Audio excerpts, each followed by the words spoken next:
Hello बच्चों लोग, कैसे हो आप सब? बढ़िया। Am I audible and visible? हाँ जी बच्चों, फटाफट से बताइए, क्या मेरे को साफ साफ आप सुन पा रहे हैं, देख पा रहे हैं? एवरीबॉडी? ओके। ओके। चलो guys, very very good morning to each one of them who has joined the session live. सबसे पहले मैं ये बोलना चाहती हूँ दैट ये बैच सबसे ज्यादा उन बच्चों को बेनिफिट करेगा जो मेरे साथ साथ चलेंगे। ठीक है। Now before commencing with the batch, मैं चाहती हूँ कि आप लोग जो है पहले जो है इस बैच के ऑब्जेक्टिव को समझे, एंड ऑल्सो मैं भी आपको समझूं कि आपके मन में क्या चल रहा है, आप क्या चाहते हैं। बिकॉज जब तक ये दोनों चीजें मैच नहीं करेंगी, रिजल्ट्स नहीं आएंगे। राइट? तो गाइस, स्ट्रेटेजिक मैनेजमेंट का जो अभ्यास बैच है, इसके अंदर मेरे पास में बहुत कुछ है आपको देने के लिए। मेरा जो ऑब्जेक्टिव है बेटा जी, मेरा ऑब्जेक्टिव ये है कि मुझे आपकी जो राइटिंग प्रॉब्लम है उसके ऊपर काफी काम करना है। ठीक है। एंड ऑल्सो जो मैं आपको चीजें सिखाऊंगी, टेक्निक सिखाऊंगी, वो सारी टेक्निक्स आपकी बाकी थियोरेटिकल पेपर्स में भी काम आएंगी। एंड आज तो हमारी फर्स्ट क्लास है। फर्स्ट क्लास में हो सकता है आपको लगे कि मैम क्या सिखा रही है, क्या है, बट हमें चलना तो ग्रेजुअली ही पड़ेगा, इधर से उधर। जब आप अकाउंट्स की फर्स्ट क्लास करते हो तो क्या लगता है आज की डेट में, अरे सर क्या सिखा रहे हैं, है ना? उसके बाद मालूम पड़ता है तूफान बन गया ना अकाउंट्स तो, है ना? ऑडिट का फर्स्ट डे करते हो, audit refers to an independent examination, उस दिन डेफिनेशन करते हुए लगता है कि अरे बस इतना ही है, यही था। उसके बाद मालूम पड़ता है पेपर कैसा आया, बिल्कुल फाड़ पेपर, है ना? सो यहाँ पर ऐसे ही कुछ रहेगा। शायद आज की क्लास आपको हल्की लगे, बट हमें एक बार क्या करना है, अपने आप को धीरे धीरे करके लेवल अप करना है, ग्रेजुअली हम लोग आगे जाएंगे। Got the point? चलो। अच्छा, अब मैं ये आप लोगों से पूछना चाहती हूँ कि आप में जितने भी स्टूडेंट्स यहाँ पर बैठे हैं, कितने बच्चे ऐसे हैं जो इस पेपर के अंदर एग्जाम्शन को टारगेट करते हैं कि मुझे एग्जाम्शन लेकर आनी है, कि भाई हाँ मैं आज भाई हुक और बाय क्रुक मैम आप जैसा बोलोगे मैं वैसा करने को तैयार हूँ। एग्जाम्शन कौन कौन लाना चाहता है? Raise your hand. पूर्वांशी ने तो हाथ खड़ा कर दिया है, तरुण ने भी हाथ खड़े कर दिए हैं। बाकी सारे बच्चे जरा बता दीजिए। Yes, we have the option on Zoom ना कि आप हाथ खड़े कर सकते हैं। चलिए, तो अब ध्यान से सुनिएगा, चीजें करते हैं। जितने भी सारे स्टूडेंट्स यहाँ बैठे हुए हैं, सबसे पहले आप मुझे अपने बारे में बताएंगे। जब हम एक डॉक्टर के पास जाते हैं तो क्या करते हैं, अपने बारे में सच्ची सच्ची सब कुछ बताते हैं। क्या क्या उनकी लाइफ में चल रहा है वो बताते हैं, उनका स्टेटस बताते हैं, और उसके बाद क्या किया जाता है, उन पे काम किया जाता है, इजंट इट? तो ये अभ्यास बैच भी इसी को टारगेट करता है, that we are gonna work on your weakness areas, and आपको कोई भी दिक्कत आ रही है इन योर एग्जामिनेशन, वो हम क्या कर सके, पूरी कर सके। Got the point? चलिए, सो सबसे पहले कौन आएगा? Who's gonna tell about themselves? Tarun, you will come first. Yes, Tarun. Yes, Tarun. So, Tarun, your full name, and मुझे आपसे ये बात करनी है। आपको बताना है कि आपका ये फर्स्ट अटेम्प्ट है, सेकंड अटेम्प्ट है, अगर आप दे चुके हैं तो कितने आपके मार्क्स आए थे। आप मुझे अपना हिस्ट्री बता दीजिए विद दिस सब्जेक्ट, एंड अपना वीकनेस पॉइंट भी बता दीजिए ताकि हम उस पर काम कर सके, एंड साथ ही साथ objective of taking this batch. Hmm.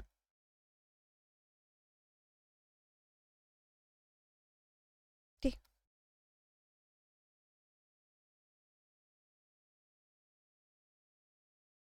Hmm.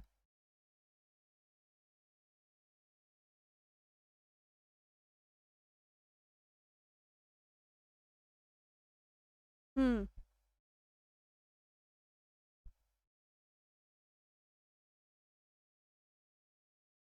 Hmm.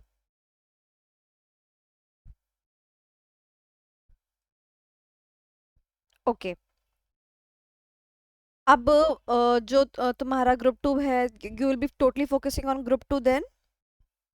Okay. And what about like what the objective of taking class Abhyas batch?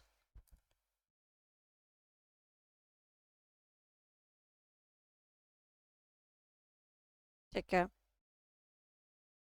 ठीक है। पेपर कम।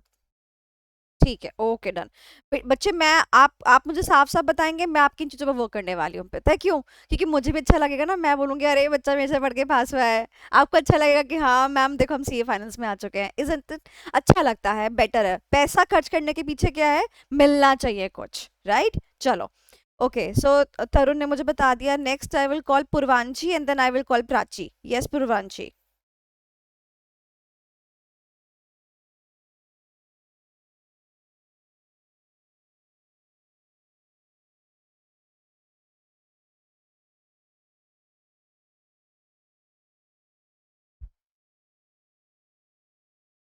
अच्छा, okay. And now you'll be going with the second group in September.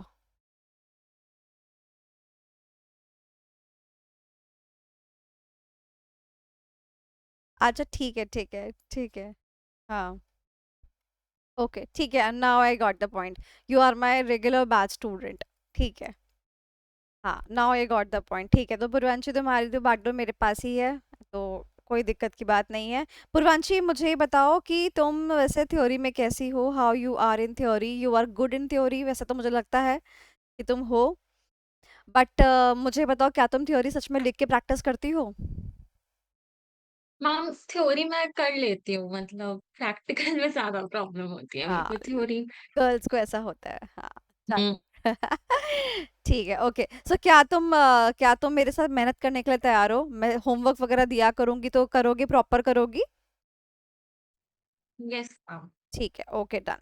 तो चलो, next will be taking content from Prachi. Prachi आ जाओ फटाफट से। Then Prachi के बाद हम ओम से बात करेंगे। Yes Prachi.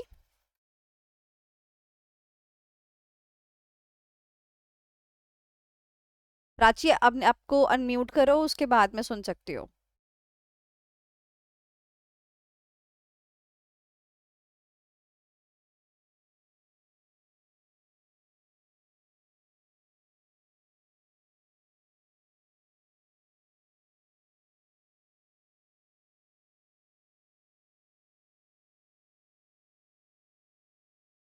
Prachi, you not able to find the unmute button? हो गया। Hello ma'am. Yes yes, hello hello hello hello. Good morning ma'am. हाँ, यस प्राची बताओ, अपने बारे, अपनी हिस्ट्री बताओ इस चीज को लेकर। हम्म। मैंने सितंबर 2024 में अपना ग्रुप 1 क्लियर किया था और अभी मेरे को ग्रुप 2 देना है, तो September 2025 is my first attempt to group 2।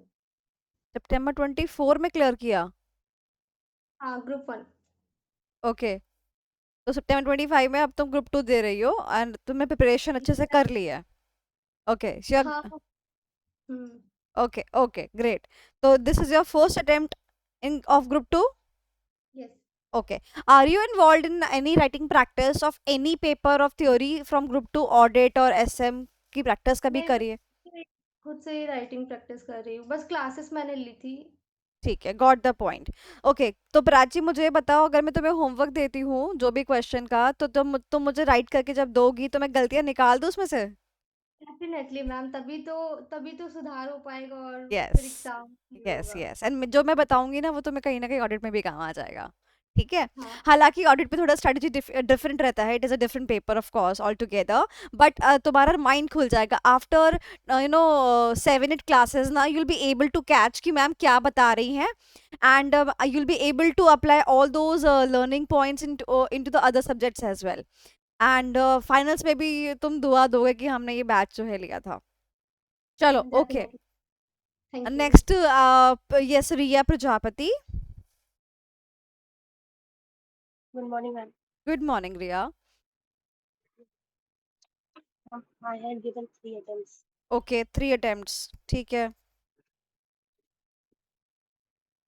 Ma'am in first attempt I got 30 okay and second 41 okay and last 46। Okay, तो बढ़ोतरी हुई है। ठीक है, okay. But I was about 60, हाँ, अबाउट 60 आई अब पर्सपेक्टिव है। 60+, ये ऐसा कुछ है ना? ठीक है, अच्छा। Was. So what do you think where you lagged? Ma'am concept तो आ जाता है लेकिन लिखने में गलती। ओके, कॉन्सेप्ट आ जाता है, लिखने में गलती रहती है, ठीक है, डन है। सो मैं इस चीज़ को जो है क्लास में ध्यान दूंगी कि जब भी मुझे कॉन्सेप्ट पूछना होगा ना कि ये कॉन्सेप्ट कौन समझा सकता है, बता सकता है, तो रिया वुड बी द वन, क्योंकि इसने बोला मेरे कॉन्सेप्ट तो क्लियर है बट मेरे को राइटिंग में प्रॉब्लम है, तो इसका मतलब रिया को सारे कॉन्सेप्ट पता होने चाहिए, ठीक है। अच्छा, अगर रिया आंसर नहीं कर पाई तो भाई जो बाकी बच्चे बैठे फिर वो आंसर करेंगे, क्योंकि अभ्यास बैच है, तो यानी कि मैं मान के चल रही हूँ कि आपने वो चीज पढ़ रखी है ऑलरेडी। Yes yes. ठीक है, ओके, तो रिया तुम अब रोज जो है पढ़ाई करके आना वरना तुम क्लास में गई, हर एक क्वेश्चन में I am gonna ask you what is the concept, content में तुमसे पूछने वाली हूँ। चलो, okay, will be moving next to Om and then to Durga.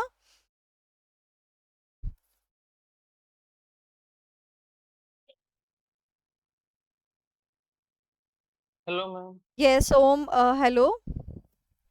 Yes ma'am. Ma'am मैं लेट हो गया, मुझे नहीं पता क्या बताना है अभी। बेसिकली तुमको अपनी हिस्ट्री बतानी है कि कितने अटेम्प्ट हो चुके हैं and what are you looking for in this batch from, तुम मुझसे क्या चाहते हो। यस। मैम मैंने 2 अटेम्प्ट्स दिए हैं। पहले पहले अटेम्प्ट में तो मैं पढ़ के ही नहीं गया था, सेकंड ग्रुप तो मैंने ठीक है। बिना पढ़े ही दे दिया था। ठीक है। और अब जो लास्ट अटेम्प्ट मैंने सेकंड ग्रुप का दिया है उसमें मेरे 34 समथिंग आए हैं और मेरे सारे नंबर एफएम के हैं। ओके, ऐसा क्यों। एसएम पता नहीं मैम, एसएम में मेरे आए होंगे तो वो 4-5 नंबर जो भी एमसीक्यूज वगैरह से आए होंगे वो भी मैंने देख लिए थे या कर लिए थे बच्चों से ही वहां पे। अच्छा। पर मेरे को मैं वहां लिख ही नहीं पाया, मेरे को आता सब कुछ था पर अच्छा, मेरे को तुमने समझ पढ़ नहीं आता रखा था, तुमने पढ़ रखा था हाँ, इससे। लास्ट अटेम्प्ट जो दिया ना मई 25 का, हम्म। उसमें मैंने पढ़ा था पर मैं लिख ही नहीं पाया वहां पे। मेरे को कुछ समझ नहीं आता, एक तो ये नहीं समझ में आया कि ये कौन क्या पूछ रहा है जो केस स्टडीज होती हैं, हम्म। और उसके बाद जो डायरेक्ट क्वेश्चन थे वो भी नहीं मैं लिख पाया। ठीक है, तो आज से हमारी क्लास में जब भी मैं क्वेश्चन सॉल्व कराऊंगी तो ओम से पूछूंगी, ओम ये क्वेश्चन ये रहा, इसको क्रैक करके बताओ इसमें कौन सा कॉन्सेप्ट लगेगा, और कॉन्सेप्ट जो है एक्सप्लेन करेगी रिया। ठीक है, डन है। ओके ओम, तो तुम्हारे डर जो है निकाल देंगे, अगली बार ऐसा होना चाहिए दैट चाहे कुछ भी हो जाए तुम एसएम का, मतलब जो ऑप्शन में भी सवाल आता है ना तुम्हें वो भी आता है और तुम चाहोगे कि मैं वो भी लिख कर आ जाऊं ठीक है। बस इसके लिए मैं आपके पास आया हूँ। नहीं, बिल्कुल बिल्कुल, and I believe that I will also do the justice whatever you are seeking to. Okay, great. So next I would say Samsung, Samsung ने अपना नाम नहीं लिखा हुआ है, and then I will come to Dev. Morning ma'am. Good morning Dev. Yes yes, good Samsung morning ma'am. अपना नाम बताओ। मैम मानवी। हाँ, मानवी। मानवी नाम तो यस। बहुत यादगार सा लग रहा है मुझे कुछ। यस मैम, पिछले बैच में थी मैं। ठीक है, ओके, हाँ। मैम एक्चुअली क्या हो गया कि मैं एग्जाम मेरा ना 9 मार्क्स से एग्रीगेट रह गया इस बार। हम्म। और मेरा ना 39 एफएम एसएम में आया, और जो कि एसएम एफएम और एसएम दोनों मिक्स का ही था। मैम सारा पॉइंट्स मेरे को आ रहा था, क्वेश्चन भी समझ में आ रहा था कि कौन सा क्वेश्चन है, इसमें क्या आएगा, और आपके बुक का भी पूरा पेज पता चल रहा था यहाँ से क्वेश्चन है। वहां जाके पता नहीं क्या हो गया कि सारा पॉइंट्स ही मेरे दिमाग से निकल गया, बहुत कुछ को मैं। और मैम मेरा ना लिखने में भी थोड़ा सा इश्यू है, मैं अच्छे से लिख नहीं पाती हूँ। अगर बहुत प्रैक्टिस कर ली हूँ तो ही अच्छे से लिख पाऊंगी, एट अ पॉइंट बनाकर उतने अच्छे से नहीं लिख पाती हूँ। उसकी वजह से भी मैम मेरा इस बार बहुत मुझे इतना बुरा लगा। मैम मेरे दोनों सब्जेक्ट में सही मार्क्स थे, बस इसमें और थोड़ा सा याद रहता तो मेरा सही हो जाता, इस बार हो जाता आराम से। पता है मानवी, एक बात बताऊं, क्या हुआ, एक बारी घर पे मेहमान आ गए एंड घर पे पेरेंट्स थे नहीं। मेहमान आ गए, पेरेंट्स है नहीं, तो मेहमान को मेहमान नवाजी तो करनी पड़ेगी, क्या करे। तो मैंने मम्मा को फोन किया, मैंने कहा मम्मा मेहमान आ गए क्या करना है, मम्मा कहती क्या करना है, मैं चाय पकोड़े बनाऊं और क्या। मैंने बोला ठीक है चलो चाय चढ़ा देते हैं। अब चाय चढ़ा चढ़ा दी, कोई दिक्कत नहीं। अब वो पकोड़े की बात जब सामने आई, मैंने बोला भाई पकोड़े में आप ये मुझे बताइए कि आलू, जो ये पता है आलू होता है, बेसन होता है, ये सब पता है ना, तो ये पता कि आलू मैं चाकू से काटूं कि मैं स्टेंसिल कटर ही बोलते हैं ना उसको, जो भी बोलते हैं, ठीक है, उससे काटूं, उसका थिकनेस कितना रखूं, बेसन का जो बैटर है वो मोटा रखूं कि पतला रखूं, पता है, आइडिया है, बट आज तक कभी किया नहीं। तो उस दिन वो पकोड़े नहीं बने थे, वो कुछ और ही बने थे, है ना, और मैं तो वहां पे मेहमानों के सामने क्या हो गई, फेल हो गई। है ना। बट अगर मैंने पकौड़े बनाने की प्रैक्टिस घर पे कभी करी होती, ठीक है, तो क्या होता, मैं ज्यादा ज्यादा बेहतर तरीके से पकौड़े बना पाती। यही हमारी लाइफ में चल रहा है। हम सबको कुकिंग करते हुए देखते हैं, अरे है ही क्या इसके अंदर, है ही क्या इस सेम के अंदर, है ही क्या ऑडिट के अंदर, यही दिखता है। अरे अरे ये लिमिटेशन स्ट्रेटेजिक मैनेजमेंट, अरे सी टू द पावर 4 सब आता है, bad bad bad bad bad. अरे सी टू द पावर 4 खोलोगे तो खोलने के बाद में एक्सप्लेनेशन अंदर कंटेंट डालोगे तो। अब क्या हुआ कि कुछ 4 से 5 साल पहले मतलब मैं चीज बोलूंगी कि बहुत ज्यादा एक वेव आई किसकी, चार्ट बुक की, जिसमें कि हेडिंग्स हेडिंग्स करके और भाई ठीक है बच्चों की नैया पार हो जाएगी, ये कॉन्सेप्ट आ गया था 4 से 5 साल पहले। बट ये जो बच्चों का तरीका था, ये तरीका आईसीआई के पास ही पहुंच गया था। ये जो वेव थी सुनामी बनकर आईसीआई के पास भी पहुंच गई, और अब उनको भी समझ में आ गया कि students are preparing from chart book, explanation में गलती होगी, वहां पर तुम्हारे को की पॉइंट्स नहीं मिलेंगे, अब वही नंबर काटने का मौका मिल गया। And that is why we're इतने अच्छे पेपर में जहां बच्चा स्कोर कर पा रहा था, अब वहां पर बच्चों के मार्क्स डिक्लाइन होने चालू हो गए। एक और बात, जितने बच्चे पास होते हैं ना, सच बता रही हूँ, जितने बच्चे पास होते हैं कोई बताएगा नहीं आपको कि उन्होंने कितनी प्रैक्टिस करी थी लिखते हुए, कितने मॉक टेस्ट किए थे, कितने टेस्ट दिए थे, वो कोई नहीं बताएगा। ये सच बात है। अंदर खाते की बात nobody is gonna explain you, ठीक है। तो अपने अपनी चीजें अपने हाथों में, एंड जस्ट ऑलवेज ट्राई कि मेरे को अपने हाथ से मिनिमम डेली एक क्वेश्चन तो लिखना ही लिखना है, ठीक है। और मानवी बच्चा, तुम्हें इस बात का टेंशन नहीं लेना कि मेरे को जो है मेरा अटेम्प्ट रह गया। ऑब्वियस सी बात है, जस्ट 39 पे जब रहता है तो दिक्कत तो होती ही है। बट एक बात बताऊं, अगर एग्रीगेट भी बन रहा होता ना तो आईसीए तुमको पास कर देता, 39 के 40 तुमको देता। यस मैम, अगर मेरा वो ना 8 मार्क्स कहीं हाँ, और सब्जेक्ट से आ जाता। हाँ अगर एग्रीगेट बन हाँ। रहा होता ना, तुम 39 से 40 तुम्हारे को ग्रेस मिलता। बट क्योंकि यस एग्रीगेट मैम। भी नहीं बन रहा था तो ग्रेस भी नहीं बना। अब चिंता मत करो, ये 39 का 69 तुम करने वाली हो एटलीस्ट, यस मैम। ठीक है। Yes ma'am. अब चक दे फट्टे करने हैं तुम्हारे को, और वैसे भी लड़कियां तो राइटिंग में क्या है, तौबा तौबा, ठीक है। अच्छे अच्छे आंसर्स ड्राफ्ट करना। अच्छा गाइस, मुझे ये बताओ, क्या आप लोग सभी इस बात से सहमत हो कि जैसे मैं आपको डेली एक क्वेश्चन होमवर्क दिया करूंगी, एंड उसके बाद मैं उसको इवैल्यूएट करा करूंगी, एटलीस्ट ऊपर ऊपर से तो इवैल्यूएट करूंगी कि हाँ तुम कहीं गलत तो नहीं जा रहे हो, तो is that fine for you? Homework लिखने को तैयार हो? कोई एक्सक्यूज तो नहीं दोगे यस मेरे को? मैम। नो मैम, कभी नहीं। Everyone pinky promise, promise ma'am. Pinky promise I want. अरे Om, pinky promise. Pinky promise, ये वाला, हाँ दिस इज पिंकी प्रॉमिस। चलो okay, next Dev. Yes ma'am. History. Yes ma'am. अरे मैम हिस्ट्री, हाँ मैम मैंने आपके एसएम कामयाबी 2 और ऑडिट अभ्यास दोनों लिए थे, ठीक है। लेकिन मैं ले नहीं सका मैम। वही आपके बैच लेने के 1 वीक के अंदर ही मैं एडमिट हो गया था। फिर ओके। पेपर से 5 6 दिन पहले ही डिस्चार्ज हुआ। तो मैम ऑडिट तो मेरा पास हो गया था, हम्म लेकिन इस बार एफएम मुश्किल आया था शायद, तो एग्रीगेट नहीं बना। अच्छा ठीक है, अभी now you are feeling fine, you are able to yes study, ma'am. निकाल लेगा 15-15 घंटा पढ़ाई के लिए, कोई दिक्कत नहीं है? Yes ma'am. ठीक है, ओके ग्रेट। तो देव के, मैं तुम्हारा ये पन्ना ब्लैंक ही छोड़ रही हूँ, इसको तुम भरोगे विद 75 मार्क्स, यस मैम। ठीक है। I know your competency, right, so you better come up with such marks in the exam, ठीक है देव। मुझे याद नहीं कि आपकी मेरी बात भी हुई थी, आपको याद है या नहीं लास्ट टाइम जब। I could recall a bit of it, yes, yes, okay. Yes ma'am. Next I'll go to Durga. Yes. Ma'am मैंने जैन 25 में दिया था, मेरे 37 मार्क्स थे। Okay. एंड मई 25 में दिया तब मेरे 31 आए। 31. Yes ma'am. अच्छा, एंड ये और मुझे ऐसे में प्रॉब्लम होती है क्वेश्चन पहचानने में। मतलब जब क्वेश्चन मैं पढ़ती हूँ तो मेरे माइंड में 2 आंसर चल रहे होते हैं, मैं कंफ्यूज हो जाती हूँ कि ये वाला है या ये वाला। दुर्गा बेटा, देखो ये टेक्निक तो मैं क्लास में सिखा दूंगी, क्वेश्चन कैसे पहचानते हैं, है ना। उसके बाद तुम ये भी टेक्निक सीख जाना कि दुनिया में लोग कैसे पहचानते हैं, क्योंकि तुम लोग भी नहीं पहचान पाती हो, है ना। तो क्वेश्चन जब तुम लोग पहचानना चालू कर दोगी ना, तो क्वेश्चन पहचानने भी चालू कर दोगी, ठीक है, you are so sweet basically for this world. Okay, तो टेंशन मत लेना। देखो दुर्गा, क्वेश्चन पहचानने के लिए क्या होता है कि कुछ टेक्निक्स लगती है, हम उस टेक्निक को जानेंगे। बट सबसे पहले मैं तुमको एक चीज बताना चाहती हूँ कि नथिंग इज इम्पॉसिबल, सब कुछ होगा। ऑल्सो एक और चीज बोलना चाहती हूँ, अभी एसएम का जो पेपर का पैटर्न देखा जा रहा है ना, उसमें क्या होता है ना, कुछ क्वेश्चंस ऐसे होते हैं सच में उनको पहचानना बहुत मुश्किल होता है। टीचर्स भी आपस में यूट्यूब पे लड़ रहे होते हैं, तुमने देखा नहीं है एग्जाम के बाद, इसने इसका आंसर ये, इसका आंसर ये है, कंफ्यूजिंग तो क्या करे। तो बट वो क्वेश्चन मैक्स टू मैक्स एक या दो बस बस इतने ही होते हैं, बाकी पूरा पेपर आप पहचान सकते हो। तो हमारे को जैसे हमारे हमारे आसपास कुछ पॉजिटिव लोग होते हैं, कुछ नेगेटिव लोग होते हैं, हमें किस पे ध्यान देना है, पॉजिटिव लोग पे ध्यान देना है। ऐसे ही पेपर के उस पार्ट पे ध्यान देना है जो हमें देखते ही आ जा रहा है।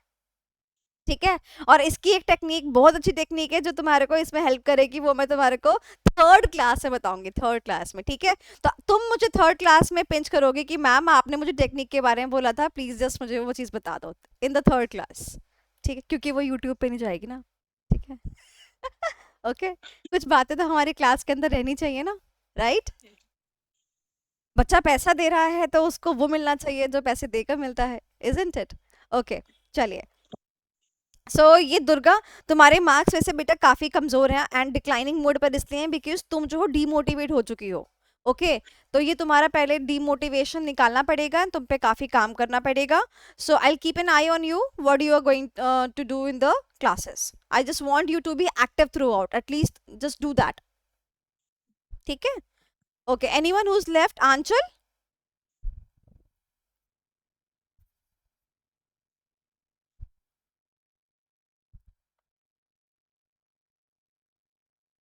Anchal, am I audible to you? Yes, yes, yes, Anchal, yes.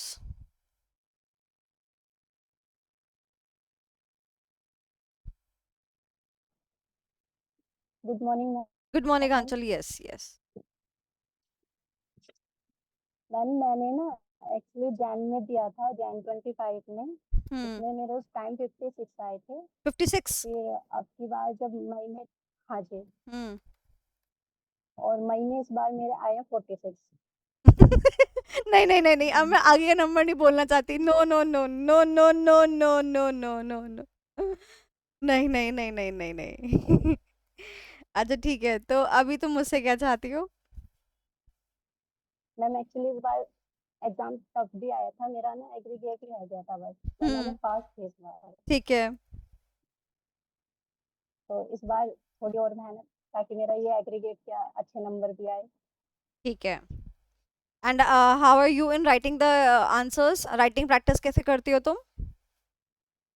Ma'am मैं प्रैक्टिस ऐसे करती हूँ, जैसे क्वेश्चन पढ़ लिया तो उसके बाद मैं खुद से जो नोट्स रहते हैं ना, मैं उसी को ही राइटिंग प्रैक्टिस करती हूँ, वो नहीं जो क्वेश्चन में आईसीआई लिख के बिल्कुल सेम टू सेम, ऐसा नहीं। अच्छा ठीक है, तो उससे ये कि मैंने प्रैक्टिस की है। ठीक है, ठीक है, ठीक है, ठीक है। ओके गाइस, तो अभी जितने बच्चे मेरे को देख रहे थे जूम, सबकी बात हो चुकी है, नोबडी इज लेफ्ट, राइट? जो रिकॉर्डिंग पे देखेंगे वो रिकॉर्डिंग्स भी देख सकते हैं, मैं आपको लाइव नहीं बता सकती। If you are coming live to class then only I can evaluate and tell you people, right? चलिए, so now let us start with our Abhyas batch. I believe कि आप सभी के पास हमारा ये क्वेश्चन बैंक है, लेटेस्ट वाला एडिशन नंबर 3 सबके पास है। इस एडिशन से ही हम क्या करने वाले हैं, क्वेश्चन और आंसर सॉल्व करने वाले हैं। ध्यान से मेरी बात सुनिएगा, जब आप पेपर लिखने जाएंगे तो आपके पास दो चीजें होती हैं जब भी आप थ्योरी का पेपर लिखने जाते हैं। एक वो नोट्स जिनसे आप अपनी पढ़ाई करते हैं, हो सकता है आपके पास मेरी नोट्स हो, किसी और फैकल्टी के नोट्स हो, कोई भी नोट्स हो सकते हैं। और एक होता है हमारे पास एक क्वेश्चन बैंक। कुछ क्वेश्चंस ऐसे होते हैं जो हमें देख के जाना ही होते हैं, बट एग्जाम टाइम में हमारे पास लिख के जाने का टाइम नहीं होता है, वो प्रैक्टिस हमें प्रायर ही करनी होती है। और वही प्रैक्टिस को लेकर हम आए हैं अपने स्ट्रेटेजिक मैनेजमेंट के अभ्यास बैच को लेकर। तो ये सबके पास है। हम इस वाले क्वेश्चन बैंक में से ना एट लास्ट ये छान लेंगे एग्जाम में कौन से क्वेश्चन पर्टिकुलर चैप्टर से करके जाने हैं रीड, बस। ओके, बाकी हम पूरी प्रैक्टिस करेंगे, छटनी करेंगे। जो मेहनत बच्चे को करनी होती है वो मेहनत मैं आपके साथ में करूंगी with this particular question bank. आजकल जो लेवल आईसीए का थोड़ा अपग्रेड हो चुका है, इस क्वेश्चन बैंक के अंदर मैंने क्या किया है, MTP mock test papers, RTP revision test papers, model test papers, जो 8-9 मॉडल टेस्ट पेपर्स आईसीआई के आए थे लेटेस्ट वाले, वो सारे 8 के 8 मॉडल टेस्ट पेपर्स मैंने वो क्या कर दिए थे, इसके अंदर कंबाइन कर दिए थे, ठीक है। And yes also the including the study mat, तो मैंने स्टडी मैट भी जो था वो भी इसके अंदर कंबाइन कर दिया था। तो यानी कि आपको कोई टेंशन लेने की जरूरत नहीं है, RTPs, MTPs, model test papers, PYQs, वो सब क्या है इस वाले एडिशन के अंदर ऑलरेडी इनकलकेटेड हैं, ठीक है। अब जो बचता है बस वो क्या बचता है, लेटेस्ट वाला आरटीपी, लेटेस्ट वाला एमटीपी। अब भाई मैं वो तो हो नहीं कि भगवान की जो आई से लॉन्च करने वाला था आज सितंबर के लिए वो पहले से दे देती, तो सितंबर वाले अटेम्प्ट का आपके पास में आरटीपी एमटीपी नहीं होगा, ऑफ कोर्स वो अपन लोग वो भी करेंगे, आप लोग मेरे साथ में करेंगे, दैट्स इट, ठीक है। चलिए, सो यहाँ पर अब हम स्टार्ट कैसे करेंगे और कैसे कैसे चीजें रहेंगी, let me just explain you. So guys यहाँ पर आपको दिखेगा that we have in totality not 5, 6 things, 6 chapters. अगर आप देखें हाउ कम, तो 5 तो चैप्टर है ही अपने स्ट्रेटेजिक मैनेजमेंट के, ये छठा किस खेत की मूली है। सो गाइज अगर आप देखें तो ये दिखता है 30 most important descriptive case studies. यानी कि मैंने क्या किया, कई बारी क्या होता है ना, बच्चा ऐसा होता है कि यार मैं कौन सी केस स्टडी सॉल्व करूं, देखूं जाके, और कौन सी केस स्टडी पढूं नहीं पढूं। तो मैंने क्या किया, जो एवरग्रीन केस स्टडी थी ना, तो एवरग्रीन केस स्टडी में 30 केस स्टडीज इंपॉर्टेंट उठाई हैं और वो एक तरफ यहाँ पर डाल दी है, दैट इज इट। यानी कि ये नॉनदलेस आपकी यहाँ पर ऊपर कवर्ड होंगी, बट यस कुछ क्वेश्चन मैंने इसके अंदर सरप्राइज रखे हैं। यानी कि यहाँ पर आपको 80-20 का रेशियो मिलेगा, 80% आपको क्वेश्चन बैंक के अंदर ही मिल जाएगी क्वेश्चन आंसर्स, बट 20% क्वेश्चंस कुछ न्यू भी डाले हैं ताकि देखे तो बच्चा क्रैक कर भी कर पाता है या नहीं कर पाता। तो केस स्टडीज मैंने अलग से भी डाली हैं और ऑब्वियसली चैप्टर के अंदर तो आपको मिलेंगी मिलेंगी।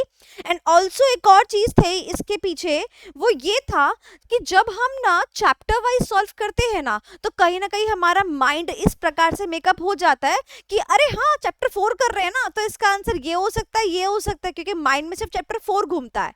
जबकि जब हम क्वेश्चन एग्जाम में सॉल्व कर रहे होते हैं तो सिर्फ चैप्टर 4 नहीं घूमता है, वहां 5 चैप्टर घूमते हैं। तो क्वेश्चंस को यहाँ पर डालने के पीछे मेरा ये लॉजिक था कि क्या आप ये डिटरमाइन कर पा रहे हो ये कौन से चैप्टर का क्वेश्चन है, कौन सा कॉन्सेप्ट लगेगा, क्योंकि अब आपको वाइड एंगल से सोचना पड़ेगा ना कि नैरो एंगल से।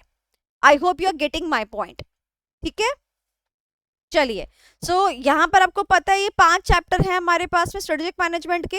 कौन कौन से चैप्टर्स हैं देख लेते हैं। सबसे पहले तो वही है एसएम का इंट्रोडक्शन, उसके बारे में यानी कि उसके कुछ benefits, limitations, types of strategy, फलाना ढिमकाना। ये चैप्टर ऐसा चैप्टर है जो आपको बहुत अच्छे से आता ही होगा, अच्छे से आपने रिवाइज भी करा होगा। उसके बाद हम एनालिसिस करते हैं, पहले एक्सटर्नल एनवायरनमेंट का एनालिसिस करते हैं, पहले बाहर वाली और फिर अंदर वाली, यानी कि उसके बाद हम एनालिसिस करते हैं इंटरनल एनवायरनमेंट का।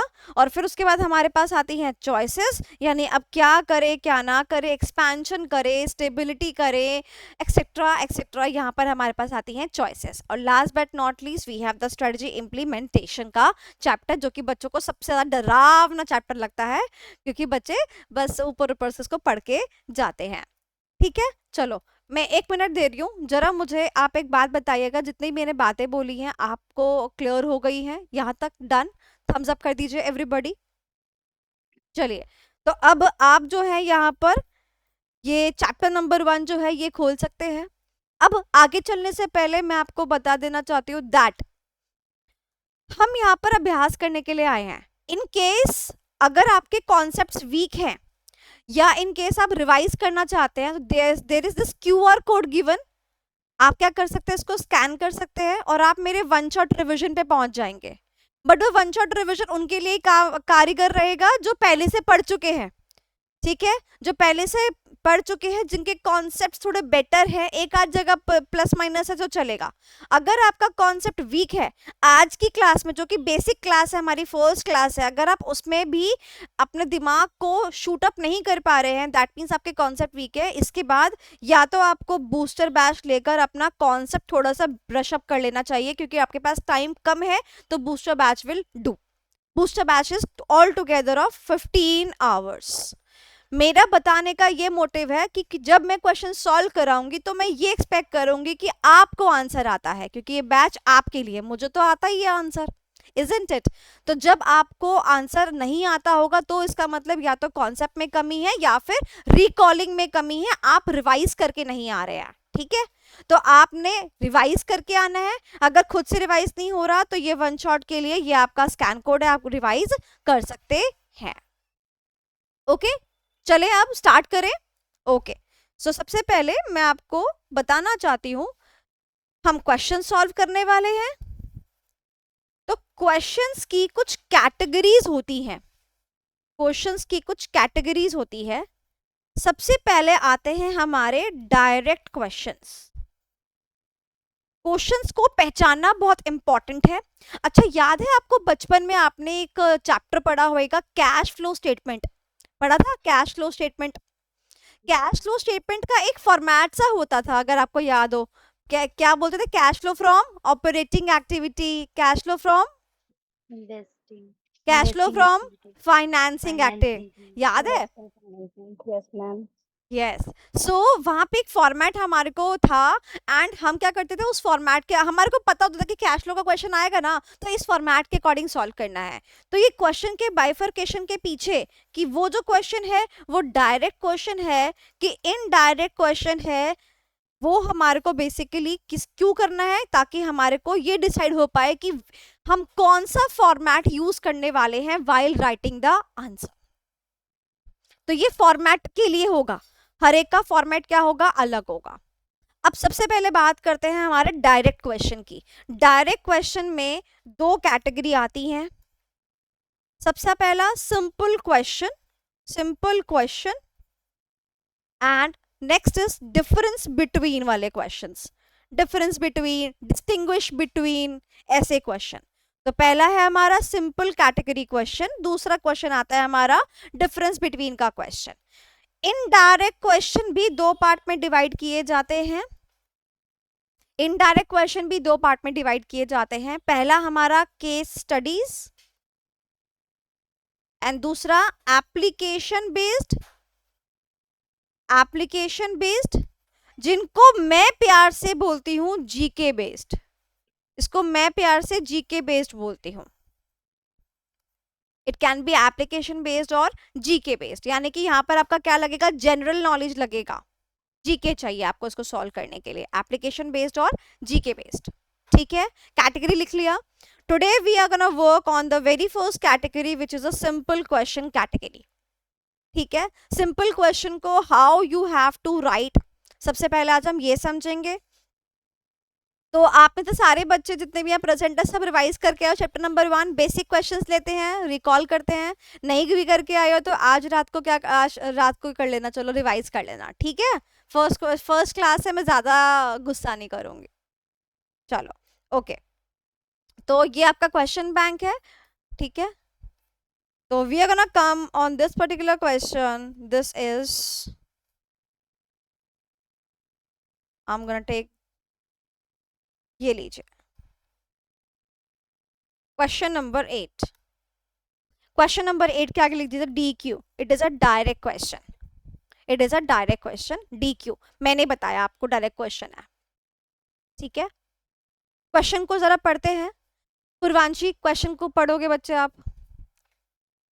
Yes, what is a strategic vision and what are the essential components that make it an effective tool for guiding an organization's future? Okay, तो मुझे बता सकते हो कि इस क्वेश्चन के अंदर कितने पार्ट्स पूछे गए हैं? हम दो, कौन कौन से? एक तो विजन की डेफिनेशन और essentials of strategic vision. Very good. So यानी कि जब आईसीआईबी इस क्वेश्चन को चेक करेगा तो उसकी भी मार्किंग स्कीम के अकॉर्डिंग यहाँ पर कुछ मार्क्स अलॉटेड होंगे विजन की डेफिनेशन के लिए और यहाँ पर कुछ मार्क्स अलॉटेड होंगे इसेंशियल कंपोनेंट्स के लिए। Is it very much clear? तो कई बारी आप क्या करते हैं, पार्ट्स को अलग अलग डिफाइन नहीं करते हैं। तो चलिए गाइस राइट करने की कोशिश करते हैं। कैसे एग्जाम्पल है मुझे बताइए, विजन बताया ना क्या होता है, आज से 5 साल बाद 10 साल बाद हम अपने आप को कहाँ देखना चाहते हैं, that is what is called as vision. ठीक है। जब मैं अपने हैंडमेड नोट्स में जाती हूँ, मेरे पास मेरे हैंडमेड नोट्स है भैया लिखे हुए, तुम्हारे पास अगर है बेस्ट, या फिर तुम्हारे पास तुम्हारे जो भी नोट्स हो जिससे तुम रेफर करते हो, या स्टडी मैट हो जो भी जिससे भी तुम करते हो, वो तुम निकाल सकते हो, ठीक है। और मैं ये बोलूँगी निकालने मतलब कम निकालो, ज़्यादा अपने दिमाग पे स्ट्रेस डालो, तो दैट इज़ बेटर। तो देखो यहाँ पर हमारे पास आता है विजन की डेफिनेशन, उसके बाद हमारे पास इसेंशियल्स भी आते यहाँ पर है। आओ अब इसकी फॉर्मेशन सिखाती हूँ, formation of the simple question. तो सबसे पहला क्वेश्चन में यहाँ पे क्वेश्चन का ना नंबर लिखती हूँ, ध्यान से देखिएगा। सबसे पहला स्टेप क्या है, क्वेश्चन 8।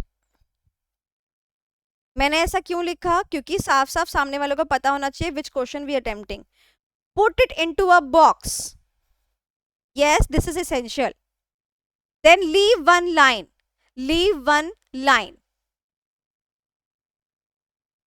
Now, स्टार्टिंग में हमने एक चीज डिटरमाइन करी थी, पूर्वांशी ने डिटरमाइन करी थी, दैट वाज कि इस क्वेश्चन के अंदर कितने टुकड़े हैं, 2 टुकड़े हैं। यानी कि हमें एग्जामिनर को सामने साफ साफ दिखाना पड़ेगा कि यस हमने 2 टुकड़े पहचान लिए हैं और हम इन 2 टुकड़ों का आंसर करने वाले हैं। So yes, how you going to do it. ये क्वेश्चन किसके ऊपर है, टॉपिक का नाम बताओ, टॉपिक का नाम बताओ, विजन। विजन, तो right down vision over here and then make a small chart 2 elements के ऊपर। पहला क्या था क्वेश्चन में, व्हाट इज स्ट्रेटेजिक विजन यानी कि मीनिंग, और सेकंड क्या है, एसेंशियल कंपोनेंट्स। तो you have to write here meaning, you do not have to write the complete sentence, आपको दोबारा पूरा नहीं लिखना, मीनिंग ऑफ विजन नहीं, ऊपर हम ऑलरेडी लिख चुके हैं विजन, तो नीचे से लिखेंगे meaning. And next is essential components, essential components यानी कि we have categorized our answer into 2 parts. The first part A would deal with the meaning and part B would deal with the essential components. अब दिमाग में क्या बिठाना है वो मैं आपको यहाँ लिख रही हूँ। So जो लाइट कलर के ब्लू पेन से लिखा है वो एग्जाम में नहीं लिखना है, बट आपको अपने दिमाग बिठाना है। तो basically this is part A of your answer, this is part B of your answer. ठीक है, चलिए अब हमारे को क्या करना है, सबसे पहले we have to go with the heading of the answer. So सबसे पहले आप इन दोनों पार्ट में से बताइए कौन सा पार्ट को अटेम्प्ट करेंगे, बताइए। ऑब्वियसली मीनिंग को अटेम्प्ट करेंगे। So now you have to go with the heading. अब हेडिंग कैसे होनी चाहिए, ये आपकी कॉपी का मार्जिन है, this is the margin of your copy. Exam में भी जो मिलेगा उसमें भी ये मार्जिन मिलेगा आपको, this is the margin of your copy. आपको मार्जिन के अंदर ही लिखना है, ठीक है। एंड आपको यहाँ पर एक लाइन छोड़ के लिखना है। एंड कैसे लिखना है, कैपिटल लेटर्स, कैपिटल लेटर्स में लिखना है, कैपिटल लेटर्स में लिखना है, अंडरलाइन लिखना है। तो यानी कि जैसे अगर आप कंप्यूटर पे काम करते हैं तो आपको मालूम है कि हम कैसे लिखते हैं, अंडरलाइन करते हैं और कैपिटल लेटर्स में लिखते हैं। सो हम इसको लिखेंगे meaning, meaning, capital letters, underline, it has to be done. Not tell me was this the part A of the answer? Yes. तो क्या मुझे ये चीज यहाँ मेंशन करने की जरूरत है, हाँ जी बिल्कुल मेंशन करने की जरूरत है। यहाँ पर we are gonna write this thing, or you can write in Romans as well. Best you go with Romans category. Why? Because ये जो numbers हैं जो आप normal यूज करते हैं या आप क्वेश्चन नंबर्स में भी यूज कर रहे हैं, तो अगर आप रोमन्स कैटेगरी में जाएंगे लाइक दिस 1 2 ऐसे करेंगे तो ये बेटर है। ए और बी भी छोड़ दीजिए, तो यहाँ पर पार्ट 1 पार्ट 2 ऐसे ही करिए, रोमन्स वुड बी ज्यादा क्लियर फॉर सामने वाला पर्सन टू अंडरस्टैंड। ओके, तो पार्ट 1 हो गया, मीनिंग हो गया। चलिए विजन का मीनिंग क्या होता है, कोई मुझे एक्सप्लेन कर सकता है, what is the meaning of the vision? Do we have the definition? Vision, vision क्या होता है कंपनी का? कंपनी का ब्लूप्रिंट। ब्लूप्रिंट होता है, where we want to Go. Land, land, yes. ये कंपनी का प्रेजेंट एस्पेक्ट होता है, फ्यूचर एस्पेक्ट होता है, फ्यूचर एस्पेक्ट होता है। Very very good. तो देखो यहाँ पर हमारे पास ये रहे मीनिंग के पॉइंट्स। हमारे को सारी चीजें याद है, कंपनी के फ्यूचर के बारे में बात करता है, it where it wants to land, it talks about the company's aspirations, what we want to become in future, and every organisation is required to follow its vision. यानी कि विजन सिर्फ बनाने का नहीं है, उसको फॉलो भी करने का है। उसके बाद अब देखो, ये वो इतना पार्ट जो रेड में लिखा है ना, ये पार्ट सब लिखेंगे, बट जब आपको अच्छे नंबर चाहिए तो क्या लिखा है नीचे, अदर पॉइंट्स। ये जो आपने लिखा तो आपको मिलेंगे एक्स्ट्रा ऑर्डिनरी मार्क्स। तो अगर आप इनमें से कुछ भी लिखते हैं एक्स्ट्रा पॉइंट्स में से, तो आपको एक्स्ट्रा मार्क्स फेच होंगे। अब इट डिपेंड्स कि आपको कितना याद है। मैंने आपको क्लास में याद कराया था कि जब विजन की हम बात करते हैं तो विजन फ्यूचर की बात करता है, तो वो बात करता है in relation to the future product. Basically बात करता है कि हम मार्केट कौन सा लेने वाले हैं, कस्टमर मार्केट फ्यूचर के अंदर, and what kind of technology we would be using. Say for example अगर मैं सोचती हूँ कि आज से 5 साल बाद आई जस्ट वांट कि एक डाउट सॉल्विंग पोर्टल होना चाहिए स्टूडेंट्स का एआई बेस्ड, तो टेक्नोलॉजी कौन सी हुई, एआई। मार्केट क्या हुआ, students, CA students, and product क्या हुआ, doubt solving. So this is the vision. Is that very much clear to you? और अब बात करते हैं इसकी एग्जाम्पल की। अगर इन केस आपको ये याद नहीं हो पा रहा है विजन के अंदर हम स्पेसिफिक टॉकिंग अबाउट, तो एटलीस्ट आप एग्जाम्पल को याद कर लीजिए, and also mark example important for MCQ. इसी पर बेस्ड अभी एमसीक्यू में सवाल था, कंपनी का नाम चेंज था, but it was a very similar point. तो इसका विजन हो या मिशन हो, दोनों के एमसीक्यू में ये क्वेश्चन आ सकता है। एग्जाम्पल दोनों के कर ले, ये बहुत ज़्यादा इंपॉर्टेंट है। Back to the question framing. तो चलो गाइस, अब जो है मिलके क्या करना है, मीनिंग लिखना है। कीवर्ड्स याद हो गए, ड्राफ्ट करते हैं मीनिंग। चलो अब मैम पैराग्राफ में लिखूं कि पॉइंट्स में लिखूं, पैराग्राफ में लिखूं कि पॉइंट्स में लिखूं, क्या करना चाहिए? और अगर पैराग्राफ में लिखता हूं तो सारे पॉइंट्स ऑल टुगेदर लिख दूं कि क्या करूं, कि क्या अंडरलाइन, मैं बहुत कंफ्यूजन है। तो चलो फिर आओ कंफ्यूजन को क्लियर करते हैं। सबसे पहले अगर आप चाहते हैं दैट कि आपका जो आंसर है आपको बहुत अच्छी तरीके से आता है, सामने वाला व्यक्ति आंखें गड़ा के ना देखे, बस ऊपर ऊपर से देखे और बस उसको लगे अरे वाओ बच्चे को आता है, तो फिर आप उसको पॉइंट्स में लिखे। बट अगर आपको अच्छे से नहीं आता है, आप बना बना के लिख रहे हैं, you just have 2-3 keywords in your hand, ज्यादा आपके पास कंटेंट नहीं है, then you go with the paragraph framing and just highlight those words जो तुमको आते थे। मान लो मुझे विजन में 2 कीवर्ड आते हैं, फ्यूचर और where I want to land. मेरे को ज्यादा कुछ आता ही नहीं है, अब नहीं आता तो मैं क्या करूंगी, I will go with the paragraph thing. But अगर मुझे ये सारे पॉइंट्स आते होंगे, एटलीस्ट ये 4 पॉइंट्स आते होंगे जो रेड वाले लिखे हुए हैं, तब मैं I will go with the pointers, क्योंकि हर एक पॉइंट कुछ कहेगा, इसीलिए हम पॉइंटर्स में ड्राफ्ट करेंगे। तो now it is depending upon your capability, आप कैसे गाना चाहते हैं। मेन कीवर्ड्स को क्या करेंगे, हाईलाइट करेंगे। तो आ जाओ लिखते हैं। पहले ये क्लियर हुआ कि पॉइंट्स में कब लिखना होता है, पैराग्राफ में कब लिखना होता है। ध्यान रखना, मैं भी अगर कोई पेपर सॉल्व करूंगी ना, सारे क्वेश्चंस मेरे को उतने अच्छे से नहीं आते होंगे, कोई कम अच्छे से आता होगा, कोई ज्यादा अच्छे से आता होगा। तो कहीं पर पैराग्राफ लिख दो, कहीं पर पॉइंट्स लिख दो। तो चलो ड्राफ्ट करते हैं। Vision implies the blueprint of the company, comma, where the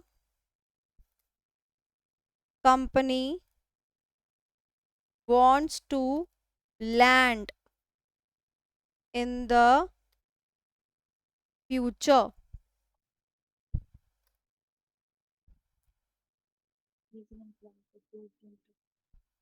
Therefore, these are the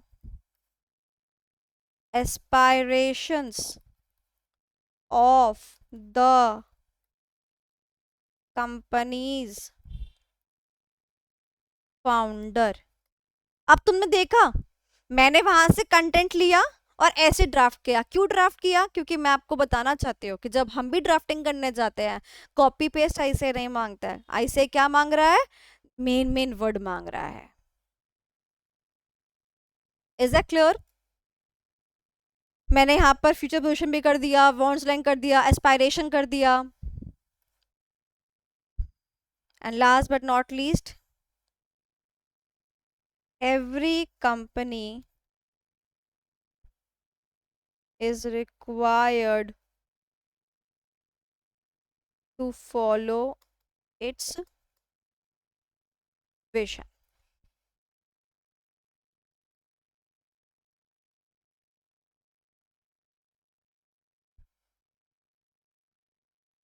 Now tell me the keywords. First क्या है? Blueprint, main शब्द. Blueprint. Wants to land, second keyword. Future, third keyword. Aspirations, fourth keyword. ये answer, ये minimal answer है to this particular question. अब उसके बाद में अपन क्या करेंगे? अब उसके बाद में अपन, अगर हमें बेहतर बच्चा बनना है तो अपने पास क्या ऑप्शन है? या तो ग्रीन वाले जो पॉइंट्स हैं वो मैं इंकलकेट करूं या एग्जाम्पल को इंकलकेट करूं. तो आपको जो याद करना है आप वो याद कर सकते हैं. Minimal we have touched. Extraordinary बनने के लिए अगर आप चाहते हैं कि मैं ये याद करूं तो आप ये याद कर सकते हैं, और अगर आप एग्जाम्पल याद करना चाहते हैं एग्जाम्पल याद कर सकते हैं. ठीक है, मैं यहाँ पर एग्जाम्पल लेके चल रही हूँ बिकॉज हमें एमसीक्यू के लिए भी करना ही पड़ेगा. तो वी कैन राइट एग्जाम्पल. तो इसका मतलब यानी कि यहाँ पर तुमने जो एग्जाम्पल दिया है, एग्जाम्पल देना है एप्पल का, तुम इसका मतलब मीनिंग के साथ एग्जाम्पल भी दे रहे हो. जैसे ही तुम यहाँ पर अपना एग्जाम्पल ऐड करने जाते हो, ध्यान से सुनना, मैंने डिसाइड किया मैं एग्जाम्पल देने वाली हूं, तो यहाँ लिखोगे meaning with example. Main word है बेटा ये. क्यों? क्योंकि अब उसको ये समझ में आ जाएगा कॉपी चेक करते वक्त दैट आप मीनिंग भी देंगे और एग्जाम्पल भी देंगे तो वो इस चीज को कंसिडर करेगा. अदरवाइज हो सकता है कॉपी चेक करते वक्त आपका एग्जाम्पल इतना हाईलाइट ना हो, क्योंकि बच्चा कई बार कैसे करता है ऐसा, बिल्कुल जैसे ये है ना किताब, यहीं पर बिल्कुल ऐसा, यहीं पर एग्जाम्पल छोटा सा यहीं पर लिख रहे हैं भैया, यही लिख रहे हैं, हाईलाइट ही नहीं होगा वो चीज. समझ रहे हो? तो उस चीज को मुझे हाईलाइट करवाना है. एग्जाम्पल को याद करने में मेरी स्ट्रेंथ लगी है तो मैं उसको हाईलाइट कराऊंगी कि भाई देखो. Got the point? तो पहली बात तो हमें ऐसे बिल्कुल भी नहीं करना है. ठीक है, अगर स्टिल हमें पता है कि नहीं नेक्स्ट पेज से हमें नया कुछ शुरू करना है तो एटलीस्ट यहाँ पर हम मीनिंग विद एग्जाम्पल अगर लिखेंगे तो इससे क्या होगा, सामने वाला समझेगा कि हम मीनिंग भी दिए हैं साथ में एग्जाम्पल भी दिए हैं. Is that very much clear? समझ में आ गया? So whenever you're going to write the example, you have to write in the heading meaning with example. Now one thing जो कि मैं आप सबको क्लियर कर रही हूँ, एग्जाम्पल, खाली एग्जाम्पल लिखने के नंबर नहीं होते. दोबारा बोलती हूँ, खाली एग्जाम्पल लिखने के नंबर नहीं होते. कई बारी क्या होता है, एक स्टूडेंट एग्जाम्पल के जरिए पूरा क्वेश्चन को एक्सप्लेन करने की कोशिश करता है कि देखिए एक बंदा था, एक कंपनी थी और ये हम बता रहे, ये उसका विजन था, ऐसे ऐसे. इसका कोई मार्क्स नहीं मिलेगा. What I have seen so far, ध्यान से सुनिएगा, जो एग्जाम्पल आपके आईसीआई के स्टडी मैट में लिखा है, चाहे आप उसको शॉर्ट में करके लिख दे, 2 लाइनों में लिख दे, उसी के मार्क्स मैंने मिलते हुए देखे in the exam together with the content जो आप लिखते हो. तो पहली बात, अगर मान लो कोई बच्चा मुझसे पूछे कि मैम मैं सिर्फ और सिर्फ विजन की डेफिनेशन ना लिखूं, सिर्फ और सिर्फ एग्जाम्पल लिख दूं, मेरे को मार्क्स मिलेंगे? The answer is no. अब एग्जाम्पल भी लिखना है, कॉन्सेप्ट के साथ लिखना है, और कॉन्सेप्ट के साथ भी कौन सा एग्जाम्पल लिखना है? कोई टीचर ने एग्जाम्पल बनाया वो नहीं, आपने एग्जाम्पल बनाया वो नहीं. किसका एग्जाम्पल? ओनली आईसीआई स्टार्ट जो स्टडी मैट है उसका example. I hope I am clear with that. तो अगर आप एग्जाम्पल दे रहे हैं तो मेक श्योर आप जिस कंटेंट, बहुत सारे टीचर्स अपनी कंपनी रिलायंस का एग्जाम्पल दे दिया, एक्सपेंशन की स्ट्रेटजी में बहुत से एग्जाम्पल ऐसे दे दिए जो स्टडी मैट के अंदर नहीं है.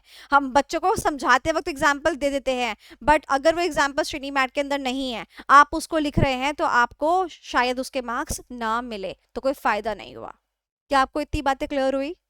किसी कोई ऐसा तो नहीं जिसको कोई झटका वटका लग रहा हो? सब ठीक है, सब क्लियर है, सब क्लियर जा रहा है? तो बताओ मुझे, सवाल पूछती हूँ, जवाब दीजिएगा। क्या मुझे अपना आंसर पॉइंटर्स में लिखना चाहिए जब मुझे आंसर अच्छी तरीके से नहीं आता हो? No ma'am. नहीं लिखना चाहिए। No ma'am. सेकेंडली, मुझे एग्जाम्पल क्या अपने आप से बना के लिखना चाहिए एग्जाम में? No ma'am. नहीं। कब लिखना चाहिए? स्टडी मटेरियल जब वो आपको याद हो। हाँ, जब वो एग्जाम्पल स्टडी मैट में लाई करता हो। So if you want to write the example that has to be there in the ICAI study mat. Done. चलो, तो हमारा जो था इसका पार्ट ए जो है वो खत्म होता है, part A of the question, यानी कि स्ट्रेटेजिक विजन खत्म होता है, यानी कि अब हमारे को 1 नंबर तो मिल ही जाएगा चाहे कुछ भी हो जाए। अब हमारे को बात करनी है with respect to the part B of the question, what are the essential components that make it effective tool for guiding the organisation future. मैं पूर्वांशी तुमसे पूछना चाहती हूँ बेटा, मेन देखो, मेन तो उसने इसेंशियल कंपोनेंट पूछा, ठीक है, बट मुझे बताओ कि अगर उसको खाली इसेंशियल कंपोनेंट पूछना था, ठीक है, तो खाली लिख सकता था कि what are the essential components, but क्या उसने आगे कोई लाइन दी है? सीधा क्वेश्चन, यस, उसने लाइन दी है, क्या बोला है? What are the essential components that make it an effective tool for guiding the organization future? ये लाइन दी है ना, तो इस लाइन का इस्तेमाल किया जाएगा आपके आंसर लिखते वक्त। आ जाइए, तो नाउ कैसे कैसे रहेगा? रोमन्स में नंबर 2 लिखेंगे, हेडिंग लिखेंगे, पार्ट बी की हेडिंग क्या है? Essential components, capital letters, underline करेंगे, अंडरलाइन करेंगे, yes. Yes ma'am.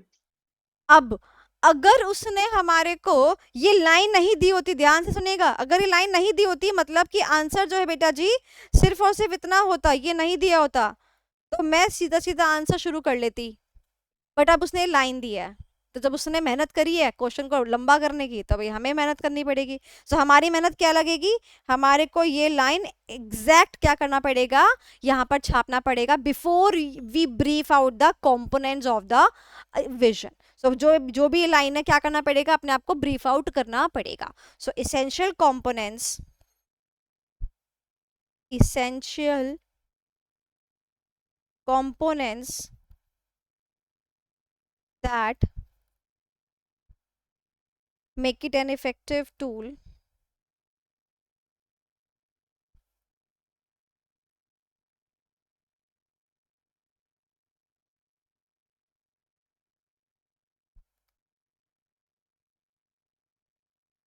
for guiding the organization future.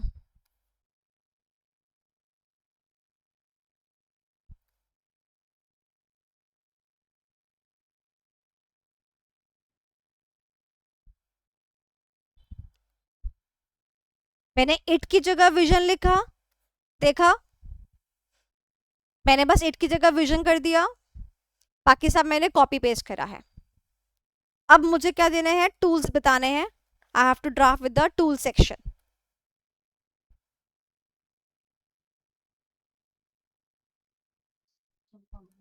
ये देखो, यहां पर यही चीज इसने क्या करी है,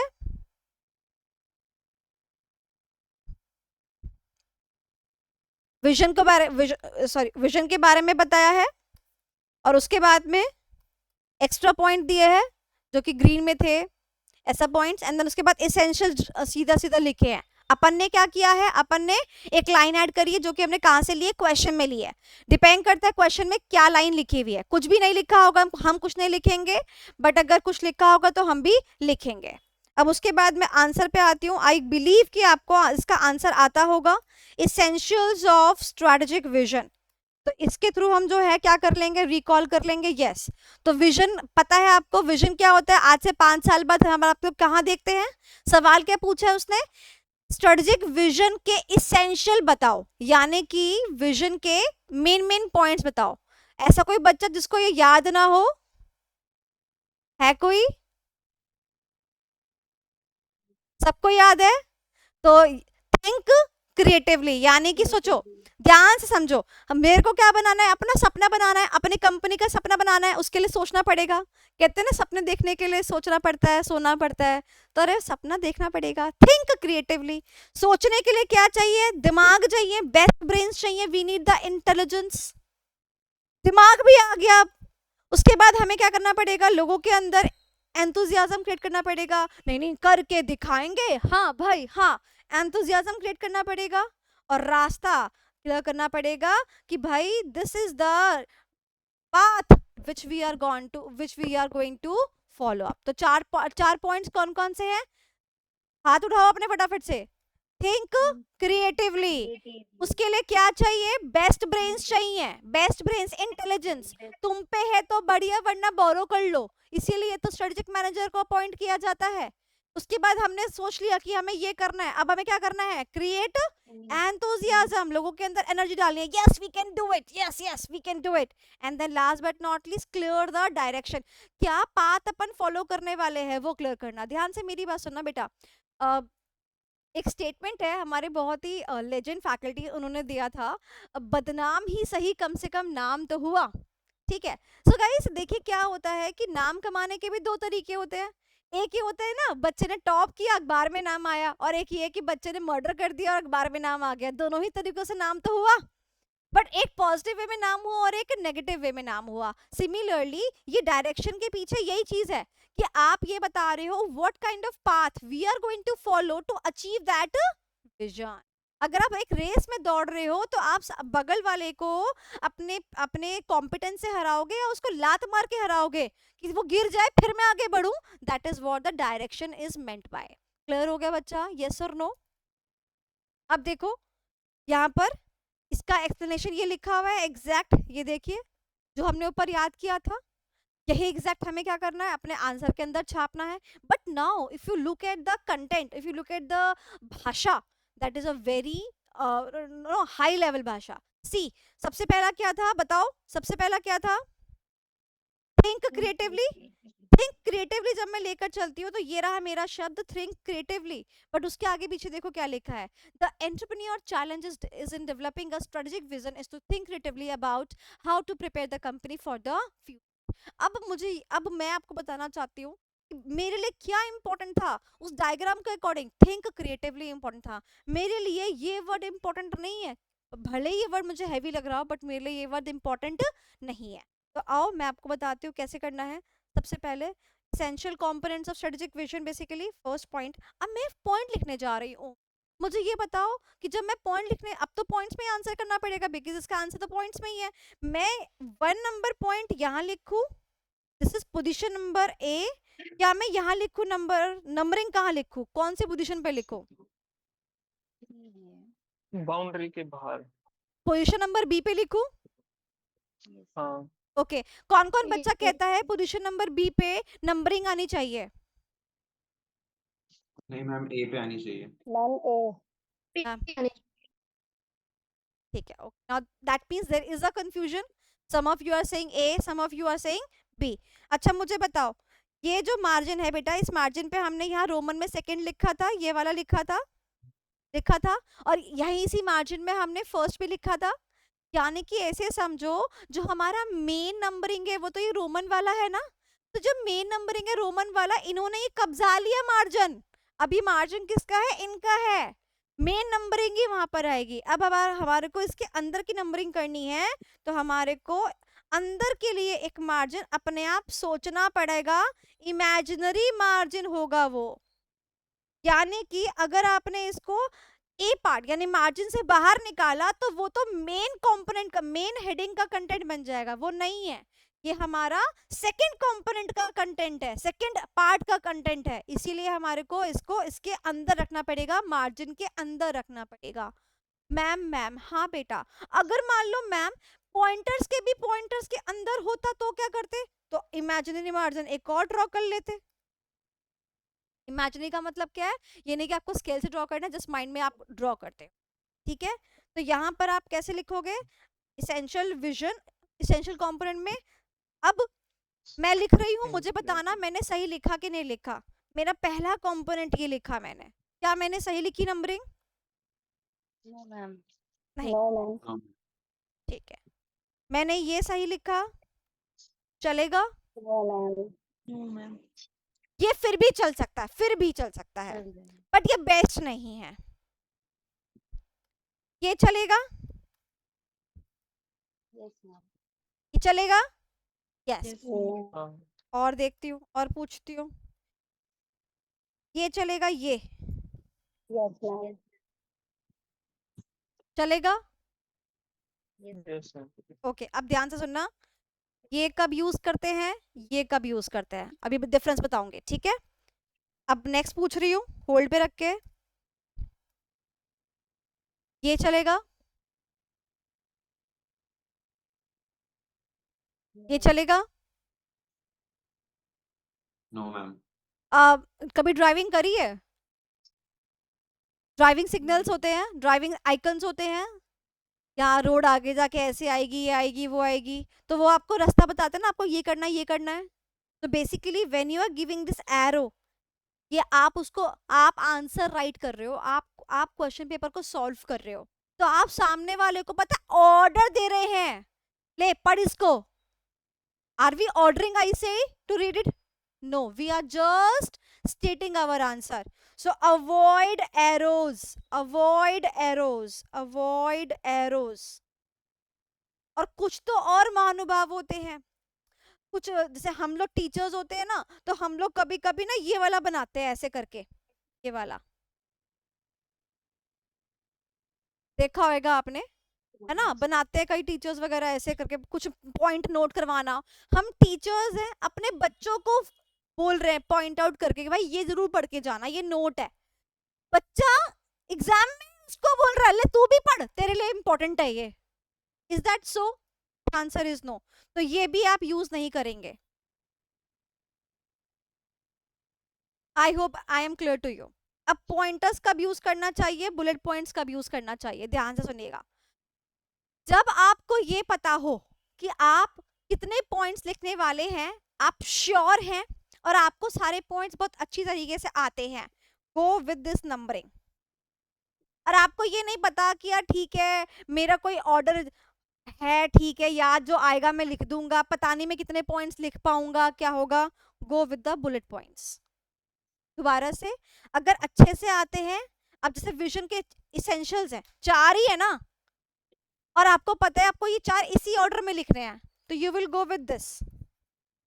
अगर कोई ऑर्डर फिक्स नहीं है ना आपके दिमाग में ना answer wise, go with bullet.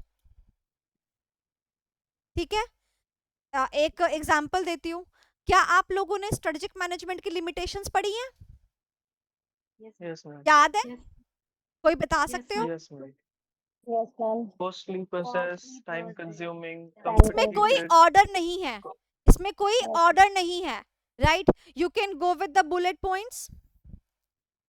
अगर कोई ऑर्डर होता है, will go with this one. ठीक है, सिंपल। चलो, बाकी इतना हम हैफजट नहीं करेंगे, अभी आप छोटे छोटे बच्चे हैं। तो बताओ मुझे, मैं इसमें पॉइंटिंग्स में जा रही हूँ, बुलेट्स में नहीं जा रही हूँ, और मैंने इसको यहाँ पर लिखा है, एक लाइन यहाँ पर छोड़ी है, आप भी छोड़े ये गैप, अच्छा रहेगा। अब मुझे दिमाग में एक सवाल आया, हेडिंग कंटेंट लिखूं, कंटेंट कंटेंट लिखूं, कंटेंट लिख के कीवर्ड अंडरलाइन करूं, समझ ही नहीं आ रहा। तो आओ पहले अब इसको समझते हैं। जब आप इस क्वेश्चन को देख रहे हैं, तो आप क्या देख पा रहे हैं कि इस क्वेश्चन के अंदर how is the presentation in the handmade notes and also in the ICAI, यहाँ पर उसने हेडिंग कंटेंट नहीं दिया है। जहां पर आई से हेडिंग कंटेंट नहीं दे रहा, हम भी नहीं दे रहे, हमें कोई फर्क नहीं पड़ रहा। So we will straight forward go with the answers, writing the normal points. तो हम ये नॉर्मल पॉइंट्स के रूप में देंगे। सो यहाँ पर पॉइंट नंबर 1 अपन क्या लिखेंगे, सबसे पहला क्या था, थिंक क्रिएटिवली। आंसर क्या ड्राफ्ट कर रहे हैं, essential components of vision. Okay, तो मैं इसको ऐसे लिख सकती हूँ, the primary part of framing the vision is to think creatively, which is very challenging part. Which is very challenging part. किसके लिए? कंपनी का विजन कौन बनाता है? कौन से लेवल ऑफ मैनेजमेंट डिसाइड करता है? कॉर्पोरेट लिख दो, which is very challenging part for the corporate level of the company. क्योंकि आंसर वही लिख पाएंगे अपन जो कंटेंट अपने को आता है. मेन कीवर्ड क्या करेंगे? अंडरलाइन. एंड मेन कीवर्ड क्या था? Think creatively. सेकेंड पॉइंट क्या था? यूजिंग द बेस्ट ब्रेन्स, यानी कि इंटेलिजेंस. अब अपने पास इंटेलिजेंस है तो अच्छी बात है, वरना किसी और से ले लेते हैं. तो पॉइंट नंबर बी में से क्या लिखा? Forming a strategic vision is an exercise of intelligence entrepreneurship. अब देखो कितना डायरेक्ट उसने आंसर लिखा है कि भाई इंसान को स्टेटमेंट जब तक वो रट्टा ही नहीं मार लेगा ना तब तक वो लिख ही नहीं सकता है ये स्टेटमेंट, राइट? कि forming a strategic vision is an exercise of intelligence entrepreneurship. ध्यान से. अब मेन ये है कि हमारे को क्या बताना है? That it requires a lot of intelligence and we need a lot of brains. This is what the main point is. तो हम उसी मेन पॉइंट को यहाँ पे लिखने वाले हैं. द एक्सरसाइज और प्रोसेस ऑफ और ड्राफ्टिंग ऑफ, मैं तुमको शब्द दे दिए बहुत सारे, vision calls for the usage of intelligence, that is best brains. मेरा स्टेटमेंट का मतलब भी वही है जो उसका मतलब है. हमें मतलब कॉपी करना है, स्टेटमेंट कॉपी नहीं करना है. कीवर्ड क्या है इसके अंदर? Intelligence. Best brains and the intelligence. Third क्या था? पहला था थिंक क्रिएटिवली, दूसरा क्या था? Using the best brains. उसके बाद क्या था? Enthusiasm. Create the enthusiasm. So अब देखो मतलब a well articulated strategic vision. Oh, ये वर्ड याद रहे. मैं गारंटी करती हूँ कोई इंसान एसएम पास भी करके आओ ना, मैं इसको बोलूंगी ये वर्ड याद रहेगा तेरे को. वो भाई बोलेगा कहाँ पढ़ा था मैडम. नहीं याद रह सकते ऐसे शब्द. A well articulated strategy vision creates enthusiasm among the members of the organization. वो कह रहा है कि एक अगर विजन आपने सबको अच्छे से एक्सप्लेन किया तो जो लोग हैं वो उनको भी काम करने में मजा आएगा. They will also perform with the energy. आओ फ्रेम करते हैं. The vision required to be presented with clarity to the. अच्छा एक बात बताओ, अगर कॉर्पोरेट लेवल ने विजन ड्राफ्ट किया तो बाकी कौन से लेवल्स हैं जो बच गए? Business level. Business and function. Functional level वो और क्या करेंगे? Business level. बने हुए विजन को क्या करेंगे? फॉलो करेंगे, है ना? So the vision is required to be presented with clarity to the other levels of the management. Of the management.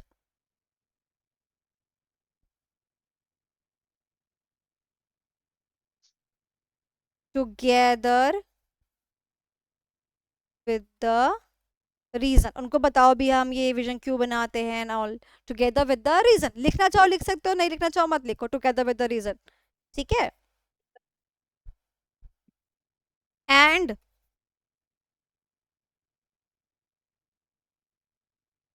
calls for their participation with enthusiasm. अच्छा अगर मान लो ये लोग काम ना करे, मना कर दे, नहीं सर हम आपकी कंपनी आपका विजन है सर आप देख लीजिए, अगर ऐसे करेंगे तो फिर एनर्जी यानी कि एंथुजियाज्म पता है कैसे लाते हैं, तो फिर हम इनको लो बेटा मॉनेटरी इंसेंटिव, लो बेटा नॉन मॉनेटरी इंसेंटिव, फिर ऑटोमेटिक एनर्जी आती है ना, समझ रहे हो।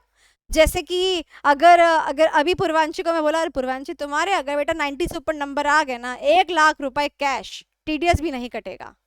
अरे पूर्वांशी के अंदर जो स्पार्क आएगा ना एकदम से स्पार्क हो जाएगी, अभी एनर्जी नहीं थी बट अभी एनर्जी आ गई। सो ऐसे करके फिर हम क्या करते हैं बेसिकली एंथुजियाज्म क्रिएट करते हैं, ठीक है।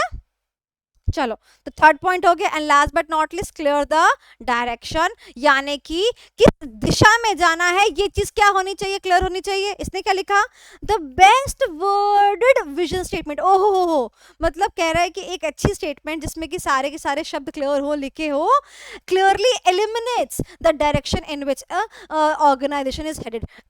एल्यूमिनेट्स का मतलब क्या होता है, एलिमिनेट वर्ड नहीं है, एल्यूमिनेशन वर्ड है, ILLU। इल्यूमिनेट्स का मतलब क्या होता है, वो आपको रोशनी देना। रोशनी देना। Very very good. जैसे हम रात को ड्राइविंग करते हैं तो हमारे को रोशनी मिलती है ना, हमारे को पैसेज कहाँ कहाँ है, ऐसे ही विजन हमारे को पैसेज बताता है कौन से डायरेक्शन में हमारे को जाना है, लीड करना है, हेड करना है। तो बेसिकली वो बोलता है part number 4,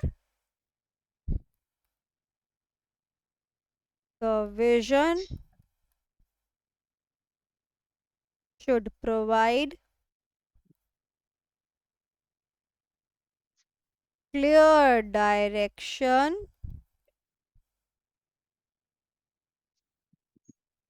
for heading the company। खत्म। मेन कीवर्ड क्या है, डायरेक्शन। Direct, clear direction. ऊपर वाले में क्या था, एंथुजियाज्म।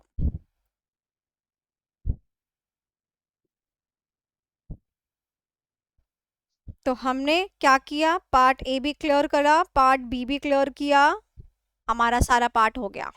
अब एक सवाल मैं तुमसे पूछती हूँ, जवाब देना। क्या मुझे इस क्वेश्चन के अंदर कोई डायग्राम बनाना चाहिए?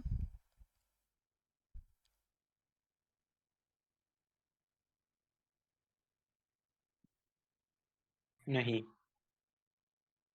ठीक है, और कोई ऐसा है जो यस में कहना चाहता है? मैम स्ट्रेटेजिक इंटेंट वाला बना सकते हैं। बना सकते हैं, ओके। सो गाइस डायग्राम कब बनाना है कब नहीं बनाना है वो आज की कक्षा में नहीं, वो हम नेक्स्ट कक्षा में बात करेंगे। आज तो ड्राफ्टिंग सीख रहे हैं, एक दिन में तो सब कुछ नहीं कराऊंगी। तो पहले बताओ ये सवाल समझ में आया? अब आपको यहाँ पर कोई कंक्लूजन नहीं देना, कोई कंपनी का नाम आपने नहीं देना, कुछ नहीं दे देना, क्योंकि क्वेश्चन के अंदर भी कुछ भी ऐसा नहीं था जो हमारे को लिखना है। That's it, we are good to go. So हमारे को यहाँ फुल मार्क्स मिलेंगे। अब बच्चा कहता है कि मैम मेरे को एग्जाम में कितना लिखना है, कैसे लिखना है, वो चीजें आपको धीरे धीरे करके समझ में आएंगी, एकदम समझ में नहीं आएंगी। ट्राई कर रहे हो कि आपको बता सको, वो चीज करा सको, ठीक है। चलो ये क्वेश्चन नंबर 9 है, आप देख रहे हो मैंने विजन के ऊपर किया है।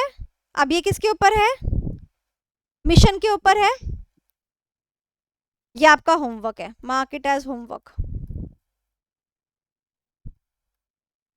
चलो क्वेश्चन नंबर 10 करते हैं ऑब्जेक्टिव के ऊपर। Let's do the objective part. चलो ओम क्वेश्चन को रीड करेंगे, बताएंगे क्या क्या कैसा कैसा सवाल है, क्या है। Explain in brief the term objective as part of the strategic intent. Also outline the characteristics the objectives of the company must possess to be meaningful and to serve the intended role. ठीक है, मैं पूछना चाहती हूँ ओम, इस question के कितने parts हैं?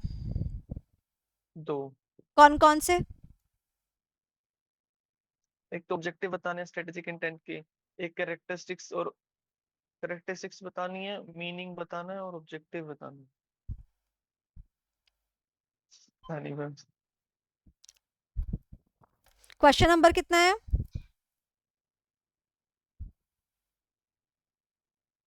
10. 9 है। हाँ 10। 10 never. क्वेश्चन नंबर लिखा, बॉक्स के अंदर डाला। चलो मेरे को गाइड करते रहो अब, ठीक है? मैंने तुमको सिखा दिया, अब मैं बच्ची हो गई हूँ, अब तुम बड़े हो गए हो। बताओ मैं क्या करूँ सबसे पहले? ऑब्जेक्टिव्स हेडिंग लिखेंगे मैम। ओके, किसके ऊपर है क्वेश्चन? Strategic intent. ऑब्जेक्टिव के ऊपर। कितने पार्ट्स है इस क्वेश्चन में? 2 पार्ट्स हैं। 2। पहला पार्ट क्या है? Meaning. Meaning.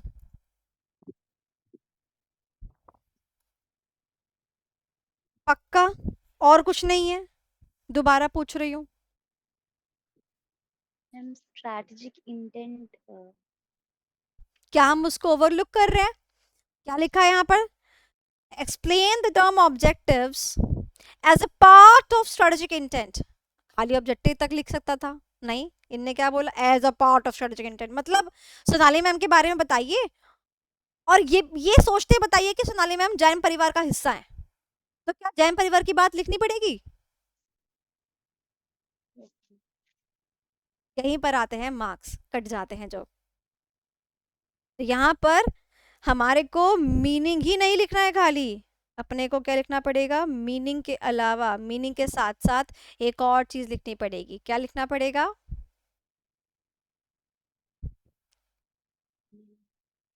Part of strategic intent.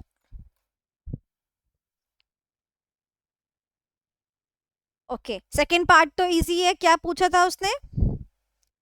Also outline the characteristics the objective the must possess blah blah blah blah blah blah. तो कैरेक्टरिस्टिक्स पूछे हैं, तो दिस इज वेरी सिंपल। क्या लिखना है अपने को यहाँ पर? कैरेक्टरिस्टिक्स।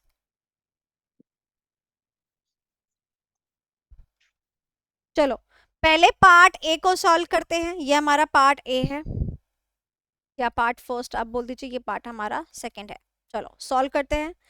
तो मेरे को क्या करना होता है? अगर मैं पार्ट फर्स्ट को सॉल्व कर रही हूँ तो क्या करना होता है? पार्ट फर्स्ट यहाँ लिखना होता है, एक लाइन छोड़कर यहाँ लिखना होता है। और मैं क्या लिखूंगी? हेडिंग लिखूंगी, कैपिटल लेटर्स। बट यहाँ पर दो दो हेडिंग्स हैं। पहली क्या है? मीनिंग, और दूसरा क्या है? Part of strategic intent. यानी बेसिकली अगर इसको पूरा पढ़े तो objective as a part of strategic intent. तो बेसिकली यहाँ पर क्या बैठ रहा है? 2 पार्ट्स बैठ रहे हैं।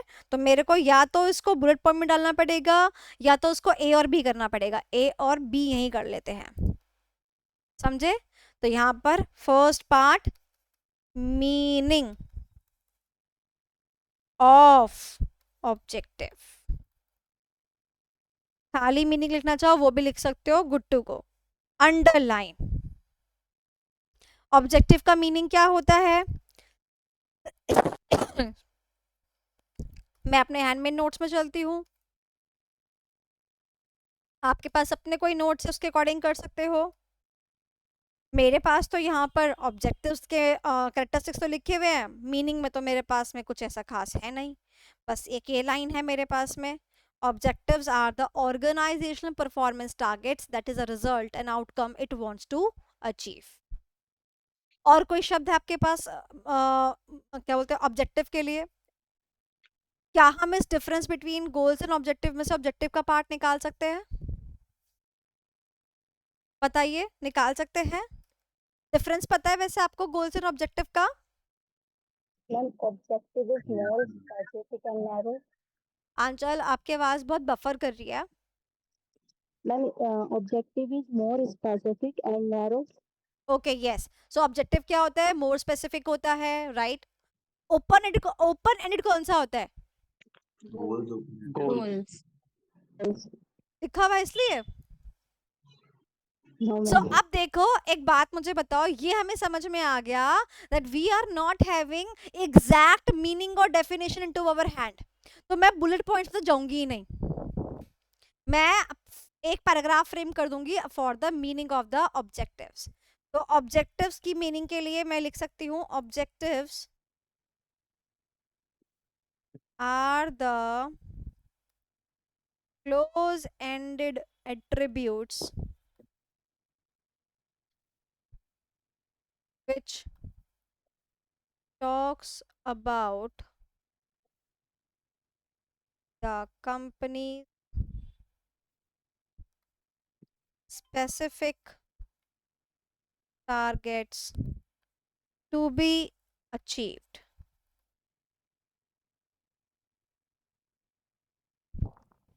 यानी कि these are basically the performance targets. That is, these are the performance target. Dev, you are not writing the answers. Why? Ma'am साथ साथ नहीं लिखता, मैं देख रहा हूँ, अभी समझ रहा हूँ। ठीक है, ओके।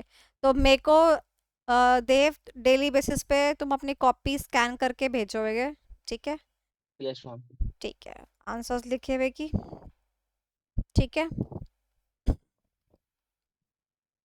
तो मैं इतना ही लिख रही हूँ। ऑल्सो अगर आपको लिखना हो तो आप लिख सकते हो these are the measurable targets, time based targets, but मैं यहाँ पर अपने आप को ओके कर रही हूँ, ठीक है? मेरा मन है यहाँ पर मैं एक एग्जाम्पल लिख दूं, आ रहा है मेरे मन में, बताना मुझे, सुनना, मेरे मन में ना एग्जाम्पल आ रहा है, एग्जाम्पल ना मैं बना के लिखना चाहती हूँ, मेरे को बहुत अच्छा टॉपिक आता है, मेरा मन कर रहा है, मैं यहाँ पे एग्जाम्पल लिख देती हूँ और यहाँ पर भी विद एग्जाम्पल लिख देती हूँ, मेरा खुद का बनाया हुआ एग्जाम्पल है, चलेगा? लिख दूं क्या? No no ma'am. Ma'am. No. क्यों? मेरे को मार्क्स मिलेंगे। नहीं मिलेंगे। क्या लिखो, क्या बोलोगे खुद तुम? के एग्जाम्पल के हाँ, साथ क्या में। बोलोगे तुम? घंटा। जब तक आईसीआई का एग्जाम्पल नहीं होगा तो कोई मार्क्स नहीं मिलेंगे। तो अगर आपको नहीं यहाँ पर मिलेंगे। लिखना है इस स्टेज पर, तो मैं यहाँ पर स्पेस छोड़ रही हूँ, विद एग्जाम्पल आप लिख सकते हैं, बट वो एग्जाम्पल क्या होना चाहिए? आपके आईसीएआई का एग्जाम्पल होना चाहिए। तो अगर आप चाहे लिखना तो लिख सकते हैं। अब जो है हम पार्ट बी पर जा रहे हैं, यानी कि यहाँ पर जा रहे हैं, और पार्ट बी में क्या था यहाँ पर? Objectives as a part of strategic intent. ओहो हो, हेडिंग है कैपिटल लेटर्स में, पूरा लिखेंगे objectives as a part of strategic intent. मैं शॉर्ट में लिखा है, आप पूरा लिखेंगे स्ट्रेटेजिक इंटेंट। मुझे बताइए, क्या इस परिवार का कोई डायग्राम है? क्या स्ट्रेटेजिक इंटेंट का ऑब्जेक्टिव पार्ट है? कोई डायग्राम डुग्रुम है इसका? Yes ma'am. पक्का Yes, होना ma'am. चाहिए, ऐसी तो बात ही नहीं है, परिवार का हिस्सा है ये, कोई ना कोई डायग्राम तो अपने पास होना चाहिए। तो क्या मैं ये वाला डायग्राम एक प्रिपेयर कर लूं? अगर सब में चाहे वैल्यू का क्वेश्चन आ जाए, चाहे गोल्स ऑब्जेक्टिव का आ जाए, चाहे मिशन का आ जाए, चाहे विजन का आ जाए, चाहे किसी का आ जाए, क्या ये डायग्राम सब में चलेगा? हाँ, सब में चलेगा। जैसे कि एग्जांपल आप ब्लैक कलर ले लो, सब पे चलेगा भाई, सब पे चलेगा डायग्राम, ठीक है? तो यहाँ पर अब it calls for a diagram. Diagram आता ही वाला बनाना? Yes. यस। ओके, चलो बनाते हैं diagram. Circle circle circle circle बन जाएगा। अब अंदर लिखेंगे स्ट्रेटेजिक इंटेंट, विजन। यहाँ पे क्या लिख दूं? और विजन के बगल में कुछ लिख दूं? बस खाली विजन, नो। मिशन। आ आ No. आ आ चलेगा। डायग्राम देख रहा देख रहा देख रहा देख रहा। यानी डायग्राम ये तो याद है कि सर्कुलर मोड में था, बट अंदर के कंटेंट अभी भी याद नहीं है। तो आ जाओ, याद कराती हूँ, ध्यान से सुनना। देखो, लेवल्स ऑफ मैनेजमेंट याद है बेटा? देखो, लेवल्स ऑफ मैनेजमेंट याद है, ठीक है? इसको उल्टा कर देंगे। बस उसको उल्टा करना है। तो स्ट्रेटेजिक इंटेंट जो मेन हेडिंग है वहां पर आ गई, फिर विजन आ गया, मिशन आ गया, गोल ऑब्जेक्टिव साथ साथ में आता है, गोल ऑब्जेक्टिव साथ में, और उसके बाद वैल्यू बाद में ऐड हुआ था सिलेबस में, तो वो लास्ट में आएगा, और इसीलिए उसको भारत का एटमॉस्फेयर दे दिया हमने। तो बताओ, विजन ठीक है? नीचे से जाएंगे नहीं, विजन, उसके बाद मिशन, गोल्स एंड ऑब्जेक्टिव तो Mission. ये इनू मीनू चिंकी मिंकी है, साथ में जाएंगे ये दोनों, और उसके बाद बाहर क्या है? वैल्यूज। इसको बॉक्स में पुट कर देंगे, टाइम में लगा तो, नहीं नहीं लगा तो छोड़ देंगे, वैल्यूज। अब डायग्राम बनाया है तो डायग्राम के नीचे एक हेडिंग भी देनी पड़ेगी। क्या करें? क्या हेडिंग देंगे हम? क्या हेडिंग देंगे अपन? क्या दर्शा रहे हैं यहाँ पर? क्या दर्शाया? स्ट्रैटेजिक इंटेंट के कंपोनेंट्स दर्शाए ना। strategic intent components.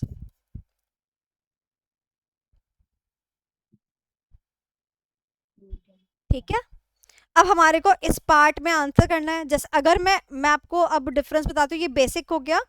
अब उसके बाद में अपन क्या करेंगे, नेक्स्ट स्टेप पे इसको एक्सप्लेन करेंगे that strategic intent contains 4 elements, ये and therefore objectives are also the part of strategic intent. ठीक है, ये लाइन आपने लिख दी। ठीक है, अब अगर इसका प्रो वर्जन बताऊं मैं आपको, एडवांस वर्जन, उसमें क्या करते हैं, ध्यान से सुनिएगा। इसके प्रो वर्जन में देखो, इसके प्रो वर्जन में आपने कभी कभी आईसीआई का आंसर भी देखा होगा, ऐसा दिखता है आपको।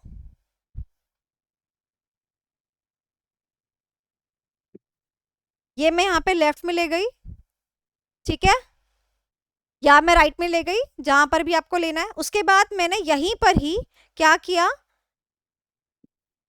On the second half of the page यहीं पर ही मैंने लिख दिया, क्योंकि मुझे दिख रहा है कि second part of the question क्या है, कैरेक्टरिस्टिक्स ऑफ द ऑब्जेक्टिव, वो ज्यादा इंपॉर्टेंट है। मैं इस पे अपना टाइम इतना जाया नहीं कर सकता हूँ, वेटेज वाइज इसका इतना इंपॉर्टेंस नहीं है, तो मैं यहीं पर ही उस कंटेंट को लिख दूंगा। Strategic intent has 4 components, namely ये and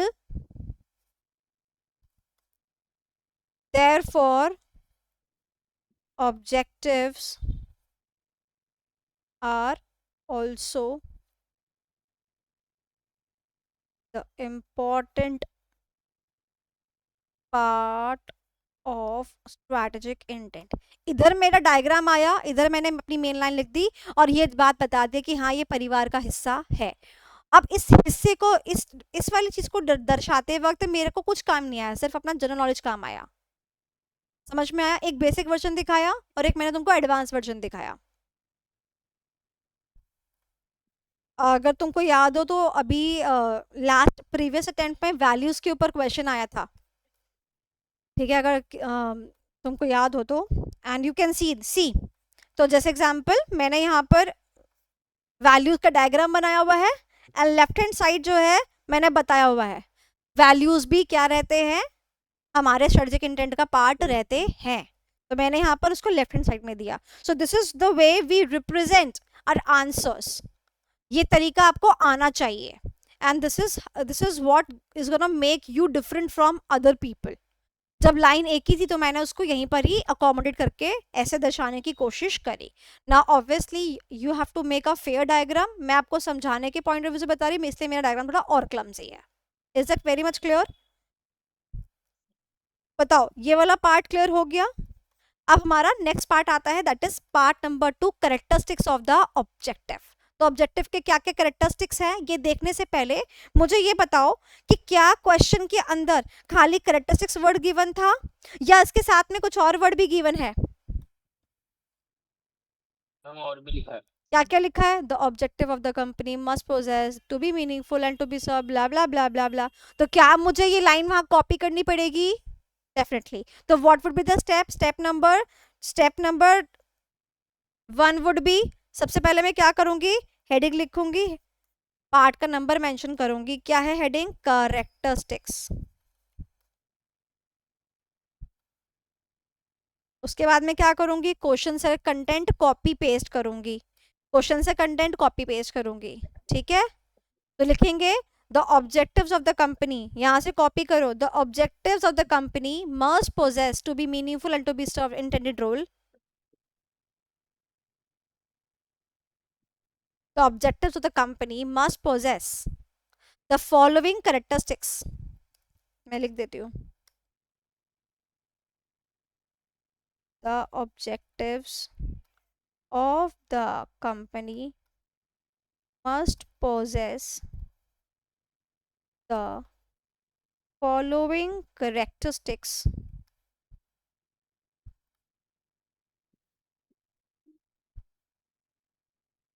To be meaningful, to be meaningful, to be meaningful and to serve the intended role. Characteristics का निमोनिक याद है? आप लोगों ने भी पढ़ा होगा, मेरे से पढ़ा है तो निमोनिक बता दो फटाफट से। मैम एमएसडी की एमसीएस इसकी की ट्रेनिंग टाइमिंग बढ़िया है। बहुत बढ़िया, बहुत बढ़िया। ठीक है, सो this is the mnemonic for all drafting of this question. MSD कौन है? महेंद्र सिंह धोनी होता है वैसे तो, बट यहाँ पर क्या है? एम से मेजरेबल, एस से स्पेसिफिक, डी से डिसीजन मेकिंग। हमारी जो एमएसडी की जो क्लैरिटी है वो आपको इसी से मिल जाएगी आंसर लिखते वक्त। हमारे ऑब्जेक्टिव्स क्या होने चाहिए? मेजरेबल होने चाहिए, स्पेसिफिक होने चाहिए, डिसीजन मेकिंग में योगदान करते हुए होने चाहिए, विजन और मिशन को अकम्पनी करते हुए होने चाहिए। ऐसे ऑब्जेक्टिव होने चाहिए जो कंपनी के मिशन विजन को पूरा करते हो। चैलेंजिंग होने चाहिए and set with in constant. Constant का मतलब होता है लिमिटेशन। तेते पाव पसारिए जाति लांबी सोर, उतने ही पैर पसारने चाहिए जितने हमारी चद्दर होती है। सिमिलरली ऑब्जेक्टिव भी वैसे ही बनाने चाहिए जितना हम अचीव करने योग्य हो सकते हैं। And last but not least very important, ये एक मेन एलिमेंट है टाइम फ्रेम। ये बहुत इंपॉर्टेंट है टाइम फ्रेम। एमएसडी की एमसीएस की टाइमिंग बढ़िया, टाइमिंग वर्ड बहुत इंपॉर्टेंट है। मैं आपको बताना चाहती हूँ मई 25 के अंदर जो हमारे केस बेस्ड एमसीक्यू क्वेश्चंस आते हैं उसमें एक एमसीक्यू क्वेश्चन था जिसमें कि उन्होंने क्या किया, वो केस स्टडी पूरी दी बना के एंड फिर उन्होंने 4 पॉइंटर्स पूछे, विजन, मिशन है, गोल है या ऑब्जेक्टिव है। अब मुझे ये बताओ तुम खुद साफ साफ, अगर कोई चीज के अंदर टाइम फ्रेमिंग दे रखी है, जैसे कि ये चीज 3 महीने में अचीव करनी है, ये चीज 6 महीने में अचीव करनी है, एंड ऑब्जेक्टिव क्या होते हैं? परफॉर्मेंस टारगेट्स होते हैं। ठीक है, तो क्या ये ऑब्जेक्टिव, क्या इसको हम ऑब्जेक्टिव नहीं मानेंगे? कंपनी का विजन बात करता है 5 या 10 साल की, यहाँ पर हम बात किसकी करते हैं? परफॉर्मेंस बेस्ड टारगेट्स की। यहाँ पर टाइम फ्रेमिंग आती है, इतने टाइम के में ही हम ये सब काम करने वाले हैं, एंड परफॉर्मेंस बेस्ड जो है टास्क रहता है, that is what we talk about, right? So time framing is really very important to get to know कि चारों में से कौन सा लगेगा, विजन कब लगेगा, मिशन कब लगेगा, ऑब्जेक्टिव कब लगेगा एंड गोल कब लगेगा। आजकल मैं साफ बोल रही हूँ, यूट्यूबर्स को नहीं पता कि कब लगेगा। जब मैंने आंसर बताया कि ऑब्जेक्टिव लगेगा, मेरे वीडियो पे 10,000 कमेंट थे कि भाई मैम इसका आंसर तो विजन होना चाहिए, ऑब्जेक्टिव कैसे? बच्चों को विजन और ऑब्जेक्टिव में डिफरेंस नहीं करना आ रहा, तो गोल ऑब्जेक्टिव में कैसे डिफरेंस करेंगे? सो this is now a thing जहां पर आई से आपको काफी अच्छे से जांच रही है। अगर आप भी इस चीज में कमजोर हैं तो मैं आपको ये बोलूंगी, you need to have clarity on the concepts, by it yourself और go with the marathon और go with the booster batch or the faster batch, the choice is yours। अगर आप क्वेश्चन को कैच नहीं कर पा रहे हैं टाइम फ्रेम वाली बात को, तो you need literally treatment for this। तो अब मुझे बताओ, ये याद है तो तुम सबको? अब ये देखो, ये इसके कैरेक्टरिस्टिक्स हैं। इसके अगर तुम लैंग्वेज पढ़ोगे तो ये बहुत ईजी है, यानी कि बस क्या करना है, ऐसे लिखना है, objectives needs to be specific in nature. तो ये आंसर तो आई गेस आप लिख सकते हैं, वेरी इजी लैंग्वेज, इसमें डिफिकल्ट लैंग्वेज बिल्कुल भी नहीं है। तो इसका सेकेंड हाफ जो है आपका होमवर्क जाता है, सिंपल सिंपल लिखेंगे, एक बार रीड कर लेना अपना आंसर, पेन देना, पेन गिर गया, अपना आंसर जो है रीड करेंगे एंड उसके बाद में उसको फ्रेम करेंगे। ठीक है, अगर आप देखेंगे जो हमारा पार्ट है जहां पर आपके पास आईसी की बुक हो चाहे जो भी हो, देखो क्या लिखा हुआ है word, they should, they should, हाँ प्लीज ऑन कर दे इसी, they should, they should, they should, they should, they should.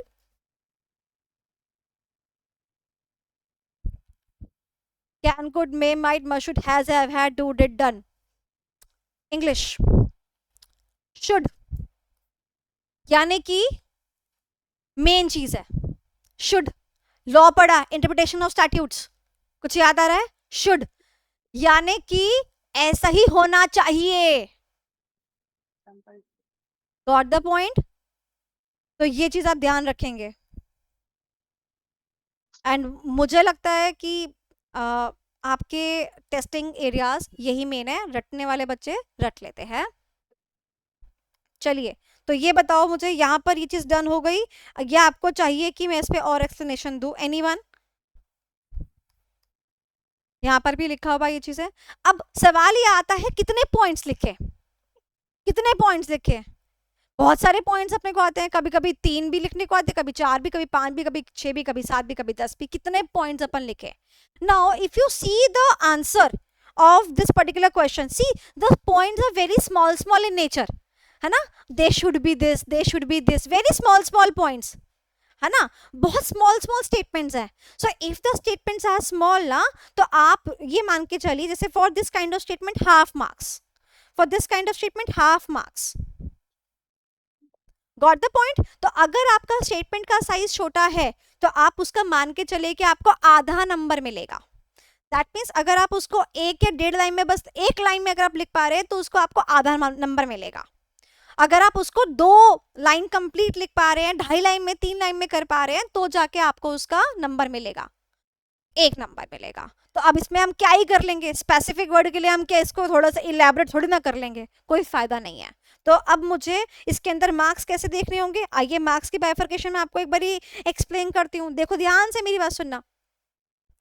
हमारे इस क्वेश्चन के अंदर मीनिंग था, meaning as a part of strategic intent था, कैरेक्टरिस्टिक्स था. नॉनदलेस ये क्वेश्चन मेजरली हमारे पास 5 नंबर के सवाल आते हैं. 5 नंबर के सवाल में ये और ये पार्ट मिला के 1.5 का या 1 मार्क्स का रहा होगा, और ये पार्ट मिला के आपका 4 मार्क्स का रहा होगा एवरेज. तो ये आपका 1 मार्क का आपने काम कर दिया यहाँ पर. और उसके बाद में जब आप यहाँ जाएंगे आपको 4 मार्क्स के लिए कितने पॉइंट लिखने पड़ेंगे बच्चों,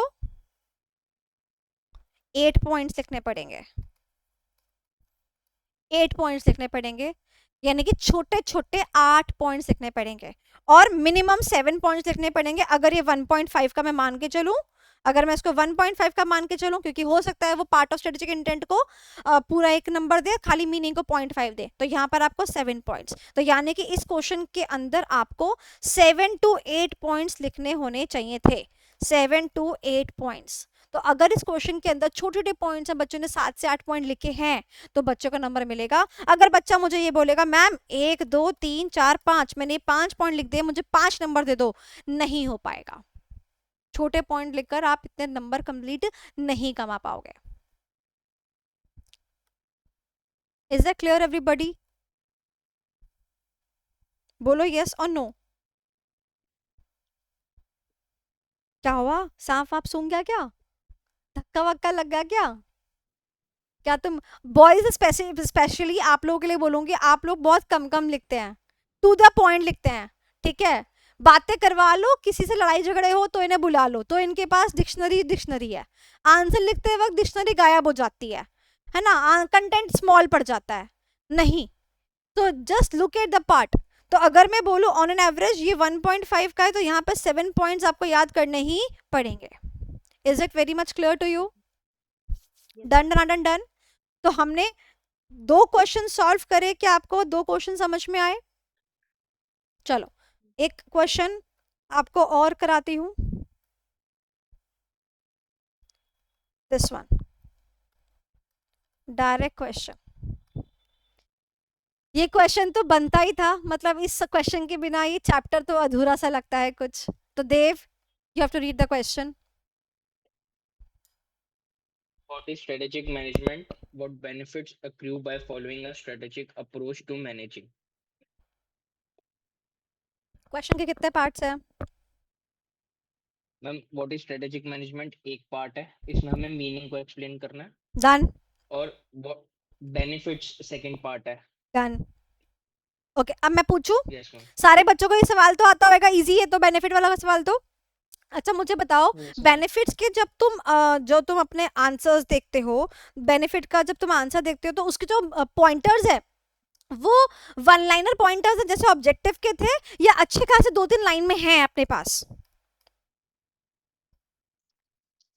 2-3 लाइन है ना? तो यहाँ पर तुमको 1 पॉइंट का 1 नंबर मिलेगा. ये रहे ना पॉइंट्स, यहाँ पर तुमको 1 पॉइंट का 1 नंबर मिलेगा, 1 नंबर. ठीक है, मिल जाएगा. Got the point? तो बताओ मुझे, 5 नंबर का सवाल आया, 1 नंबर का मीनिंग हुआ, मिनिमम कितने अच्छे पॉइंट लिख दूं? 4 पॉइंट. 4 पॉइंट. 4 पॉइंट मिनिमम मुझे बिल्कुल सही वाले चाहिए होंगे। और अगर आपको लगता है कि नहीं मैंने सही सही पॉइंट नहीं लिखे हैं और फुल मार्क्स की तरफ मैं टारगेट करता हूं, तो आप उसको 6 पर लेके जाइए, ठीक है। डायग्राम की बात मैं आज की क्लास में नहीं करूँ, डायग्राम कब बनाते हैं कब नहीं बनाते हैं कुछ आगे फर्दर क्लास में बात करेंगे। ओके अब यहाँ पर इस क्वेश्चन में एक हल्का चेंज है, that is the change with respect to the second part of the question. अगर आप देखिए इस सवाल के अंदर अपने को क्या दिख रहा है, यहाँ पर अपने को दिख रही है एक हेडिंग, पॉइंटर से पहले क्या है बेटा जी, हेडिंग है। अगर आप देखें तो है ना हेडिंग है ना। तो यहाँ पर मैंने आपको हेडिंग को ड्राफ्ट करके क्यों दिया है, ध्यान से मेरी बात सुनेंगे, क्योंकि चाहे इंपॉर्टेंस वाला सवाल हो चाहे लिमिटेशन वाला सवाल हो, दोनों ही सवाल में हेडिंग्स बहुत इंपॉर्टेंट है। ध्यान से सुनना, जहां पर ICAI, दोबारा से बोल रही हूँ ध्यान से, जहां पर ICAI के खुद के डायग्राम्स होते हैं, जैसे कि ये ICAI का खुद का डायग्राम है, ये ICAI की बुक से ही है, जहां पर ICAI की बुक में डायग्राम होता है, समझ के चलो, फिर ये हेडिंग्स बन जाती हैं और आपको इसके नीचे कंटेंट ड्राइव करके लिखना होता है। Am I clear on that part? इसीलिए मैंने क्या किया, heading content heading content heading content heading content. Ma'am मुझे तो इतना सब कुछ डाइजेस्ट ही नहीं हो रहा, मैं क्या करूं मैं क्या ना करूं, लीव इट। अगर आपको एग्जाम में नहीं समझ में आ रहा मुझे हेडिंग लिखनी चाहिए नहीं लिखनी चाहिए, जस्ट आप एक रिकॉल करें कि क्या आपके पास कम से कम 2 लाइनों का कंटेंट है, क्योंकि आपको जब हेडिंग बनानी है ना तो हेडिंग उससे अलग बनानी है। मैंने अभी भी कॉपी चेक करी, उस कॉपी के अंदर क्या था, हेडिंग लिखी provides the framework for all business decisions of the enterprise, और फिर कंटेंट में क्या लिखा, strategic management provides the framework for all the business decisions of an enterprise. अबे उल्लू, उसी को ही तूने इसमें स्ट्रेटेजिक मैनेजमेंट वर्ड लगा के आराम से चौड़ा करके लिख के तूने एक्सप्लेनेशन बना दी। वाह वाह वाह वाह, इसका मतलब तेरे पास कंटेंट नहीं है। कंटेंट नहीं है तो हेडिंग कंटेंट मत खेल, कंटेंट है तो हेडिंग कंटेंट खेल लेगा। Is it clear everybody? अब आप देखेंगे लॉन्गेटिविटी अगर लिखा है, enhance the longevity of the business, तो यानी कि we are talking about the survival, we are talking about the survival, survival word होना चाहिए।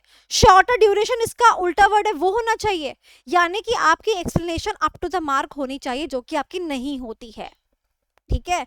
तो जो ये आपका पार्ट है कि आपको कब आपको हेडिंग कंटेंट देना है, वो तब आता है जब आपको बहुत अच्छे से आता हो। ये इन शॉर्ट आप याद रख सकते हैं, बट वैसे टेक्निकली अगर ICAI की किताब में डायग्राम बना होता है तो हमारे को हेडिंग कंटेंट के वे में ही जाना पड़ेगा।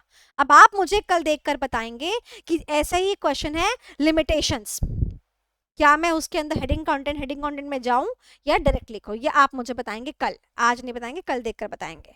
अब मुझे बताइए बेनिफिट वाला वर्ड, तो बेनिफिट वाला क्वेश्चन तो सबको आता होगा आई गेस, ओके। तो आपने यहां पर मुझे क्या करके देना है, ध्यान से सुनिएगा, होमवर्क के अंदर ध्यान से सुनिएगा, होमवर्क में क्या करके देना है, आपने मुझे होमवर्क में स्ट्रेटेजिक मैनेजमेंट के बेनिफिट्स की बात मैं कर रही हूं, आपने मुझे देनी है हेडिंग। यहाँ पर आप हेडिंग लिखेंगे, कंप्लीट हेडिंग लिखेंगे, उसके बाद आप 2 बुलेट पॉइंट बनाएंगे। ये आपकी कॉपी है जो जिसमें मैं आपको लिखवा रही हूँ, इस कॉपी की मैं बात कर रही हूँ। आप मुझे 2 कीवर्ड देंगे, कीवर्ड नंबर 1, कीवर्ड नंबर 2, मतलब आप मुझे आंसर लिख के नहीं देंगे, आप मुझे क्या लिख के देंगे, कीवर्ड लिख के देंगे। मिनिमम कितनी हेडिंग्स लिख के देंगे, 4 हेडिंग 2 कीवर्ड, हेडिंग 2 कीवर्ड, ये आप देंगे मुझे अपने होमवर्क के अंदर इस क्वेश्चन को लेके। Am I clear on this part? Ma'am Now one disclaimer, जो यहाँ का कीवर्ड होगा ये हेडिंग का हेडिंग वाला वर्ड नहीं होना चाहिए, इसके अपार्ट वर्ड होना चाहिए। अगर यहाँ पर लॉन्गिटिविटी वर्ड आ रहा है तो ये वर्ड दोबारा यहाँ रिपीट नहीं हो सकता, ये वर्ड्स अलग अलग होने चाहिए। Am I clear? That is your homework, that is your task. Now the very first question which I am gonna check tomorrow would be this question in your, कि आपने कॉपी में अपने किया है कि नहीं किया। मैं पूरा सॉल्व करने को नहीं बोला है, स्ट्रेटेजिक मैनेजमेंट के बेनिफिट्स में मैंने आपको ये होमवर्क दिया है, ठीक है। और बाकी जो क्वेश्चंस मैंने जैसे बोले वो आप वैसे सॉल्व करेंगे अपनी कॉपी के अंदर। अब होमवर्क कैसे चेक होगा वो मैं आपको बता देती हूँ। सो गाइज, आप लोगों को पता है मॉर्निंग 10 ओ क्लॉक आपकी क्लास होती है, ठीक है। तो 10 ओ क्लॉक आपको आना है, एंड आपको दिख रहा है जूम पे we have the chat facility, ठीक है। आपको जूम के अंदर चैट बॉक्स के अंदर अपना PDF, mind my word PDF, no images, please avoid JPEG and JPG files, मैं ओपन नहीं कर पाऊंगी, ठीक है। पीडीएफ में आप जो भी काम करेंगे पीडीएफ में, और अपना नाम से पीडीएफ बनाएंगे हमेशा, और बेटर आप डेट वाइज बना दें। से फॉर एग्जांपल देव ने बनाया आज का, सो देव अरोड़ा 15 जुलाई होमवर्क, ओम कुकरेजा 16 जुलाई होमवर्क, यानी कि आप ऐसे करते जाएंगे और मेरे को पीडीएफ इस नाम से सेव करके देंगे, देव अरोड़ा 15 जुलाई होमवर्क, तो मेरे पास पीडीएफ फाइल सारी आ जाएंगी। तो 10 बजे जब आप ज्वाइन करेंगे आप सारी की सारी पीडीएफ फाइल चैट बॉक्स में डाल के छोड़ देंगे, ओके। उसके बाद हम पढ़ाई करेंगे करेंगे करेंगे करेंगे, उसके बाद 12 सवा 12 बजे तक अपन पढ़ाई करेंगे। उसके बाद जितने भी आपने पीडीएफ की फाइल्स भेजी होंगी फिर हम उनके ऊपर बेस एनालिसिस करेंगे कि आपकी कहाँ कहाँ गलतियां थी। जो जो बच्चा मुझे होमवर्क भेजेगा उस सब की पीडीएफ का अपन एनालाइज करेंगे। Is that very much clear? और जो बच्चा मुझे पीडीएफ नहीं भेजेगा उसके फिर पिटाई होने वाली है, क्योंकि प्रॉमिस किया था, पिंकी प्रॉमिस किया था, वो कहाँ गया, पिंकी बुरा मान जाएगी, ठीक है। बात समझ में आई? अभी मैंने बहुत बेसिक कराया है, बट आगे हम ग्रेजुअली बहुत हैवी जाने वाले हैं। आपने इन सब चीज़ों को भूलना नहीं है, माइंड दिस थिंग, एंड एक अपनी कॉपी सेपरेट अलग बना लीजिए, ठीक है।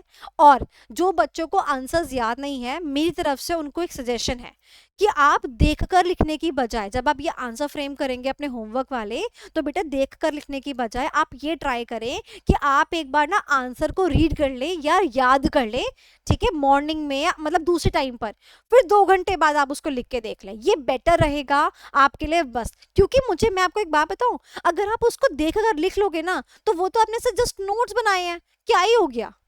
अगर आपको देखकर लिखने की बात थी तो आपने कॉपी पेस्ट करा है, फिर आपके में और वो मैथ्स के क्वेश्चन सॉल्व करने में, 10th क्लास वाले टीएस ग्रेवाल सॉल्व करने में, 12th क्लास वाले, क्या फर्क पड़ गया? कोई फर्क नहीं पड़ गया ना, राइट। सो आपने ना उसको, आपको ये सोचना है कि मुझे याद करके उसके आंसर को ड्राफ्ट करना है। ड्राफ्टिंग भी सिखाती हूँ आपको, टेंशन मत लो। अभी ये भी बताऊंगी कि आंसर को याद करे हुए आंसर को हमें कैसे करना होता है, बहुत कुछ सिखाऊंगी आपको, इतना प्रो बना दूंगी ना कि आप मक्खन की तरह अपना आंसर जो है ना, मतलब पेपर आप मक्खन की तरह सॉल्व करके जाएंगे, ठीक है। एक काम आप करेंगे जो कि मैंने अपनी कॉपी में नहीं किया, आप अपनी कॉपी में करेंगे, दैट इज आप लोग जो है ना राइट हैंड साइड पे भी मार्जिन ड्रॉ करते हुए चलेंगे, ठीक है। तो अगर आप कोई कॉपी मेंटेन कर रहे हैं, एडवांस में 10 पेजेस पे राइट हैंड साइड का मार्जिन डाल के छोड़ दीजिए, up to you. And exam में भी अपने को राइट हैंड साइड का मार्जिन चाहिए ही चाहिए होगा, तो बेटर आप राइट हैंड साइड का मार्जिन ड्रॉ करके छोड़ दे। और अगर आप उनमें से है कि आपकी हैंडराइटिंग बहुत ज़्यादा फैली हुई है, बहुत ज़्यादा फैली हुई है, मतलब आप 4 ही शब्द लिखते हैं, 5 ही शब्द लिखते हैं एक लाइन के अंदर, तो फिर आप राइट हैंड साइड का मार्जिन मत ड्रॉ कीजिएगा, फिर हम कॉपी का लास्ट पन्ना यूज़ करेंगे। बट जब आप अभी रफ वर्क में यूज़ करेंगे, प्रैक्टिस वर्क के दौरान, तभी सिर्फ आप राइट मार्जिन यूज़ करें, फिर आप एग्जाम में ड्रॉप कर दीजिएगा। कई बच्चे बहुत बहुत ऐसा खुला खुला लिखते हैं, तो फिर आपके पास कॉपी में स्पेस ही नहीं बचेगा। Am I clear? बहुत सारी चीजें सिखाऊंगी, ठीक है। Done? Any doubts in your mind? Ma'am yes, yes मानवी। मैम मेरे पास ना एडिशन 2 है, अ, ये ओके ओके, तो मेरे को लेना होगा हाँ आप, yes of course we have, third so we addition. have addition, subtractions and so many questions जो है, मतलब you are requested to take addition 3, मतलब otherwise you'll be just wasting your time no scrolling the question कि ma'am कौन सा question करा रही हैं। it will be worthful if you go with edition number 3, yes, okay ma'am. है ना। And also exam time में भी it will be useful, because her time पर हम अपना अपडेटेड एडिशन जो है वो लाते हैं, तो एग्जाम के लिए भी बेनिफिशियल है। लास्ट अटेम्प्ट में मॉडल टेस्ट पेपर्स आए थे, एंड मेरे को लगता है इस अटेम्प्ट में मॉडल टेस्ट पेपर्स में से काफ़ी क्वेश्चंस जो हैं अपने को देखने को मिलेंगे फिर। हालांकि those are just the aggregation of MTPs and RTPs, but still अपने को तो करना ही है हर एक क्वेश्चन। कुछ एक क्वेश्चंस थे जो नए भी आए थे, तो आई जस्ट वांट कि आप नया एडिशन ले ही लीजिए। Okay ma'am. ठीक है, ओके, सो दैट्स इट। हाँ जी, बताइए तरुण। मैम जो आपने होमवर्क बोला था अभी, ये एसएम के बेनिफिट्स, स्ट्रेटेजिक मैनेजमेंट के बेनिफिट्स बोले, और क्वेश्चन नंबर 9 बोला ना? क्वेश्चन नंबर 9 बोला। मैं आपको दोबारा से एक बार रिकॉल करवा देती हूँ कि मेरी तरफ से क्या क्या होमवर्क है। सो मैं डिसेंडिंग ऑर्डर में जा रही हूँ। सो यहाँ पे मैंने आपको जो स्ट्रेटेजिक मैनेजमेंट के बेनिफिट्स हैं ये मैंने आपको बताया। You just have to write the headings together with the 2 different keywords. इससे पहले क्वेश्चन आया था जो अपन सॉल्व कर रहे थे, ये वाला क्वेश्चन जो अपन सॉल्व कर रहे थे कॉपी के अंदर, यहाँ पर कैरेक्टरिस्टिक्स वाला क्वेश्चन, ऑब्जेक्टिव ऑफ कैरेक्टरिस्टिक्स वाला। तो मैंने इसमें आपको उसका जो कैरेक्टरिस्टिक्स वाला जो पार्ट है ना, वो आपको होमवर्क दिया है, ये वाला पार्ट आपको होमवर्क दिया है। इसके अलावा फुल फ्लेज क्वेश्चन मैंने आपको क्वेश्चन नंबर 9 होमवर्क दिया है। ठीक है, 9 के अंदर एक ही पार्ट है, 2 पार्ट है?